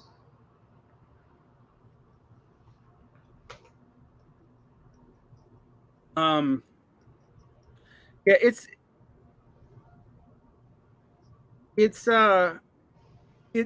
crazy to me. Okay, we've been at this for 3 hours, which is 5 hours of us talking about Lasch. Jules, you're going to be on talking about other things in the future. I hope that you, like Nico and some people in our coterie, will be on regularly. I just thought when I read your last piece, because I came to the conclusion that I had to reject late Lasch, and that I actually had to go back into Lasch's thought and redeem what I thought was good in it. One thing I'm going to argue that both Lasch's late view of the family and family abolition as it's currently understood, neither one of them really deal with the kinds of sexual tensions and social reproduction issues and rights in a non-individualized way. And I also think this idea between community, individual, and collectiveness is a full binary. And this one, since I'm a Hegelian, I think the individual is defined by its relationship to external others and collective agency, and that the collective agency is both a collective imaginary of individuals and an aggregate of individual action. Yeah. That means that collectivism versus individualism is always a bullshit debate. It's not real. It itself, to me, is one of the things I would actually argue about Lasch in this time period is Lasch's response to this element of liberalism is itself a symptom of liberal capitalist confusion. Yeah. And that Marxists have not been removed from this, and I think that's where maybe I'm sympathetic to how Lasch ended up here. I am also sympathetic that the left in the 80s particularly fucking sucked. Like, sure. I mean, what you got. This is when the new left completely disintegrates. There are a few Trotskyists and Maoists left, but they're basically academics. They've retreated into the academy. That the worker left is even within unions themselves, which is something I don't think a lot of like DSA types really want to deal with, has retreated. That the Atari Democrats and the Democrat New Deal coalition, I hate the romanticization of that on the left now.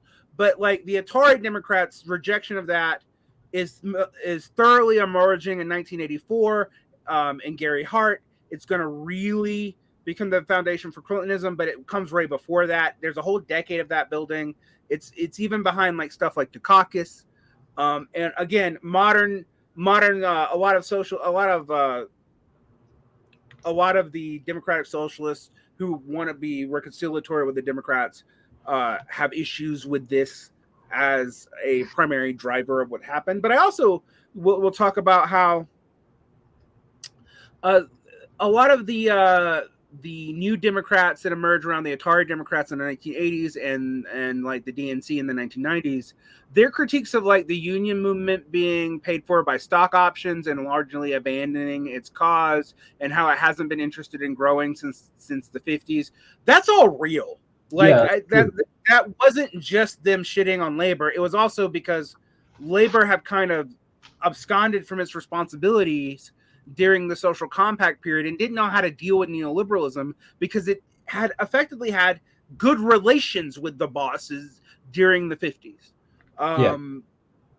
And that led to this labor bureaucracy that I think Trotskyists and Maoists have criticized fairly accurately, but kind of as like outsiders upon this. No, it emerged from the working class itself. And as that got more tense, there was kind of two tendencies in unions. One was to be carteled into having to deal with organized crime. Whereas prior to the 1970s, that's really like kind of a myth that was produced. It gets something that they get more and more forced into doing. And then on the other hand, if you are a more professional union, you become more of a guild union, and you become more of a lobbying organization, but getting less and less returns for your lobbying. So I want to say all this anger I have coming at Lasch. Lasch's anger at the left at that time is legitimate. It's very fair. I have the same anger. His answer to it is not. Right. And he's not fair to a lot of his critics, because one of the things Lillian Rubin is right about is taking this communitarian step to saying you're beyond left and right. Every time I have heard beyond left and right after the French Revolution, it's right. It's always right. Fascists claim to be beyond left and right. National syndicalists claim to be beyond left and right. Third way New Democrats claim to be beyond left and right. Communitarians claim to be beyond left and right.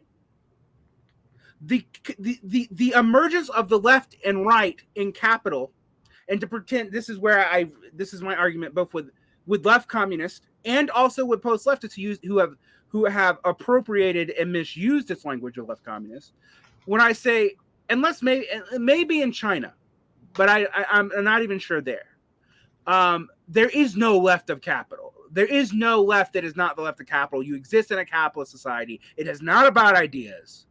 So until you have transcended the capitalist society, talking about a left that is beyond the left of capital is bullshit.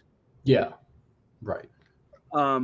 Sorry. You are one of the few guests who's seeing me in rant mode. I'm normally not ranty with guests. I apologize. It's fine. I have like 25 different topics that like get me into that kind of mood, and I defer to you throughout these this entire episode, since number one, this is like kind of like one of the topics you're an expert on. So I love listening, and number two, it would, in other situations with other people, I would be much more ranty about this, because that's kind of how I'm kind of wired. But this has been very fun, and I've loved listening to you and bantering about this particular shift in Lasch's thinking. Yeah, I think it bugs me. I think it bugs me because while I do believe this is a break, I also do see the continuity. Yeah. In some of the threads in early Lasch. This is not out of nowhere. This is where you're picking up on some threats over others and then abandoning earlier thinking without. I don't even know that Lasch maybe even thought of himself as doing that. That's why I began with that quote in the beginning, that Lasch is probably dealing with his own intellectual journey and development as a cultural historian and as a critic of the U.S. left, who is not a right winger and sees himself as coming out of the left. But by this point, he sees himself as having to go beyond it. And what I say is his answer to beyond it is romantic. Yeah. And if we are going to address the legitimate things Lasch is bringing up, we actually can't do it in the way Lasch, by the end of his life, ultimately decides to deal with it. And I say this as a person who has literally spent, I think, the three thinkers I've read the most of: Nietzsche, who I have a very complicated relationship with, Marx, who I have a less complicated relationship with, and then it's either Lasch or Hegel. Oh, that's really funny. I don't meet many people who read Hegel for obvious reasons. Ironically, I read Hegel because I suspect that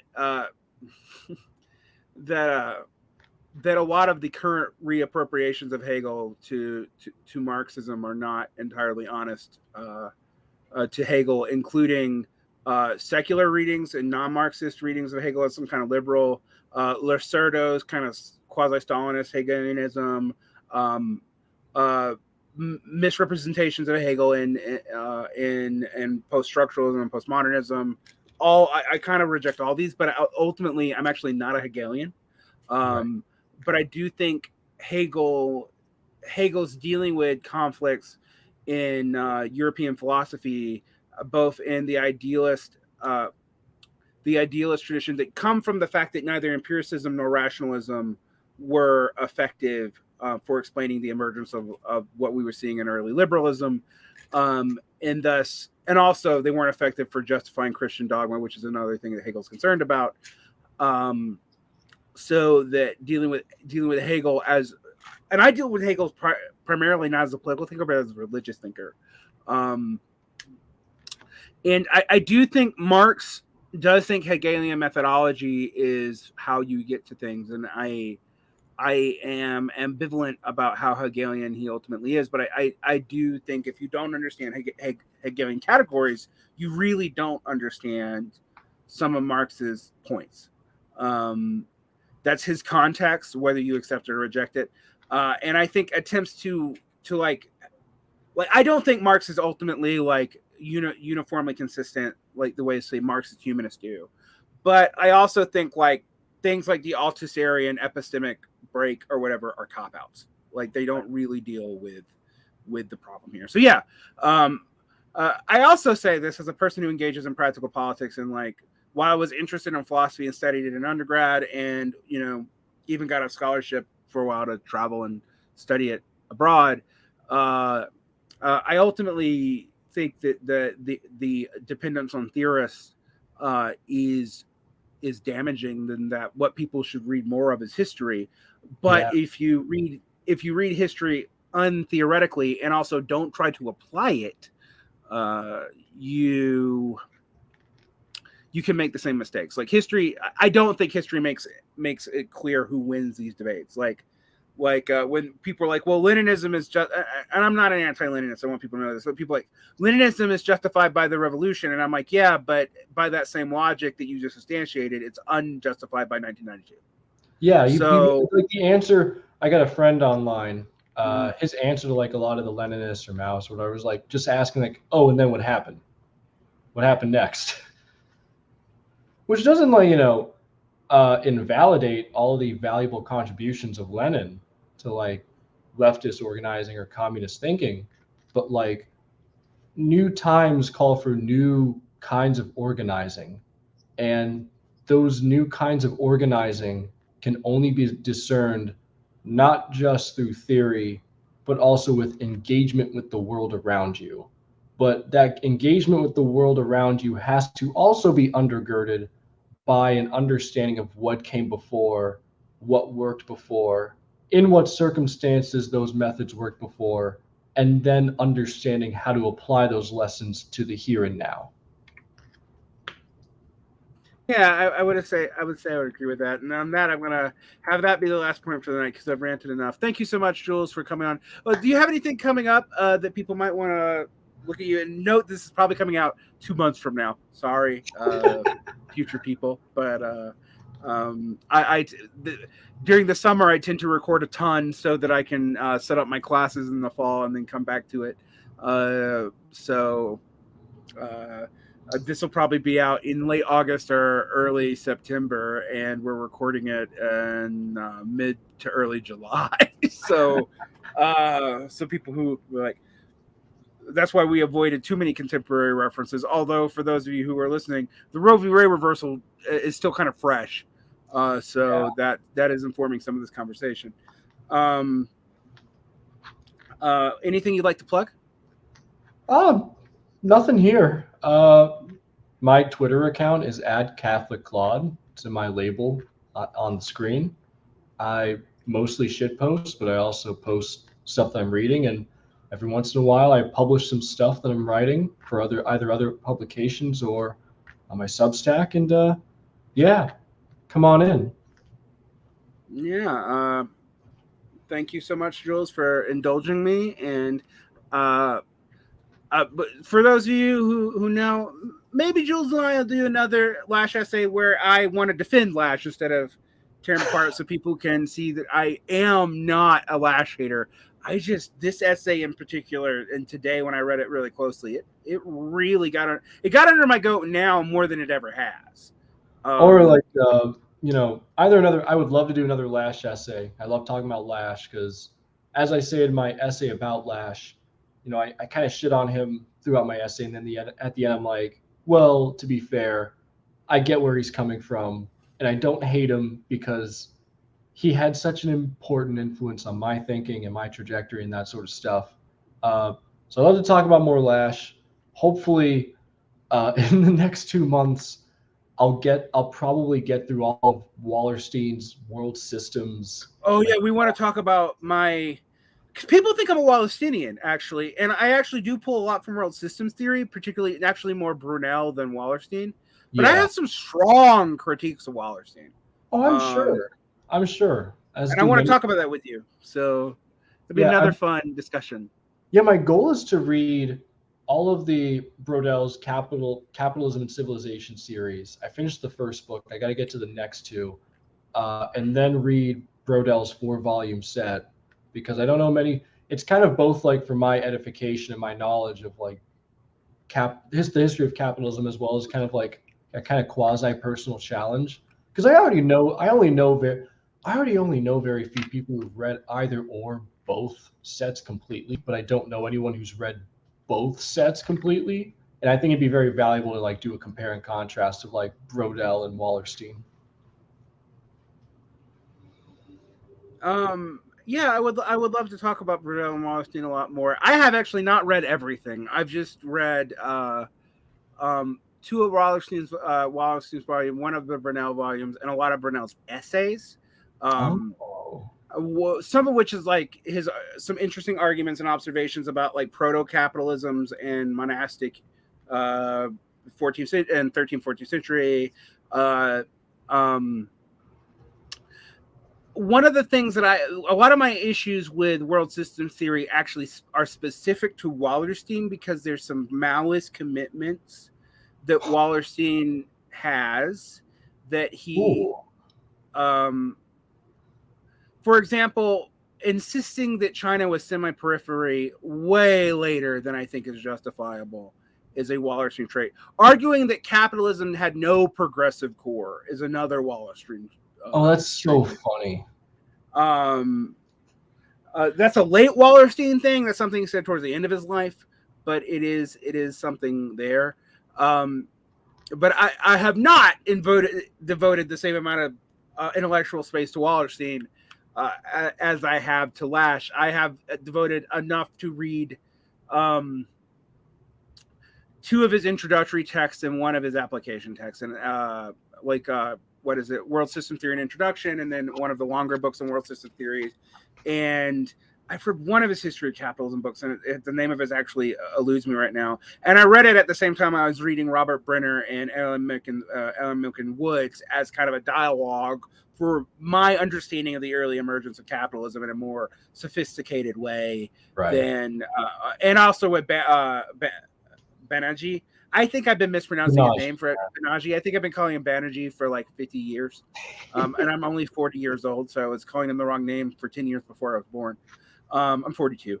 So, but I read Theory as History, and it blew my mind, but I immediately also thought, like, but if I hold this consistently, I think I can find capitalism all the way back to like Mesopotamia. Yeah. And then the History of Commercial Capitalism came out, and I'm like, I can. No. Like, isn't that, yeah, that's so fun. Like, have you read Esteban Mazaros? Like, no, I have read Esteban. Which book in particular, though? I'm trying to Beyond Capital. That's the giant book. I own that book, but I'm gonna not lie, I haven't read it. Like, I get it, it's huge, but like, it is so readable and is written so well that like you just fly through it. And I have that book just tabbed up so much because every other page is just like banger after banger after banger. And like one of the points Mazaros makes that you just made is like, Mazaros is like, yeah, like there's a reason Marx talks about, like, doesn't talk about capitalism, but talks about capital and how we want to abolish capital. And people think of capital as emerging only in the 16th, 17th century. Really, capitals existed since like Mesopotamia. Right. I mean, like actually some of the neo-chartalist histories actually are good on this. Is one of the things I take from them, like the work of Michael Hudson, and popularized by people like David Graeber. that I think is very helpful. What is the book by his I have read? Let's see, Marxist Theory of Alienation, 1970. I've read that book. That's the book for him I have read, because he's sort of he's, you know, unfortunately, usually, I mean, he's a philosopher, but usually anthropology is ceded to anarchists. And as a Marxist anthropology head, I don't want that to happen. And usually Mazaros is one of the people they say you need to go to if you want to start doing Marxist anthropology work. So I you know, Budapest School, people know about my epic hatred of Lukács, that we can go into in another day. You're going to hate the 200-page stretch of Beyond Capital where he just talks about Lukács. Oh, I love reading about Lukács.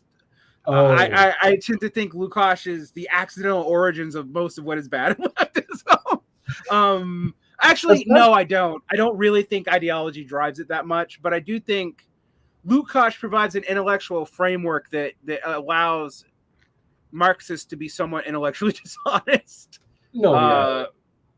It's where a lot of that false consciousness talk comes from, for example, where I'm just like, that's bull. Like, even I, when Lasch is like, yeah, any talk of false consciousness is a bad argument usually, even if it's true. That shouldn't be how you're arguing this.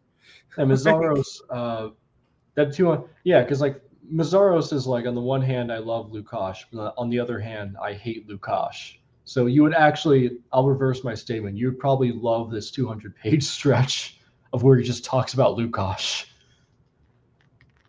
Yeah, I probably will. I probably will get frustrated with it. I'm also very sympathetic to Lakatos, who is like the renegade analytical Budapest guy, who was he was not just a Marxist, he was a hardcore Marxist. He actually did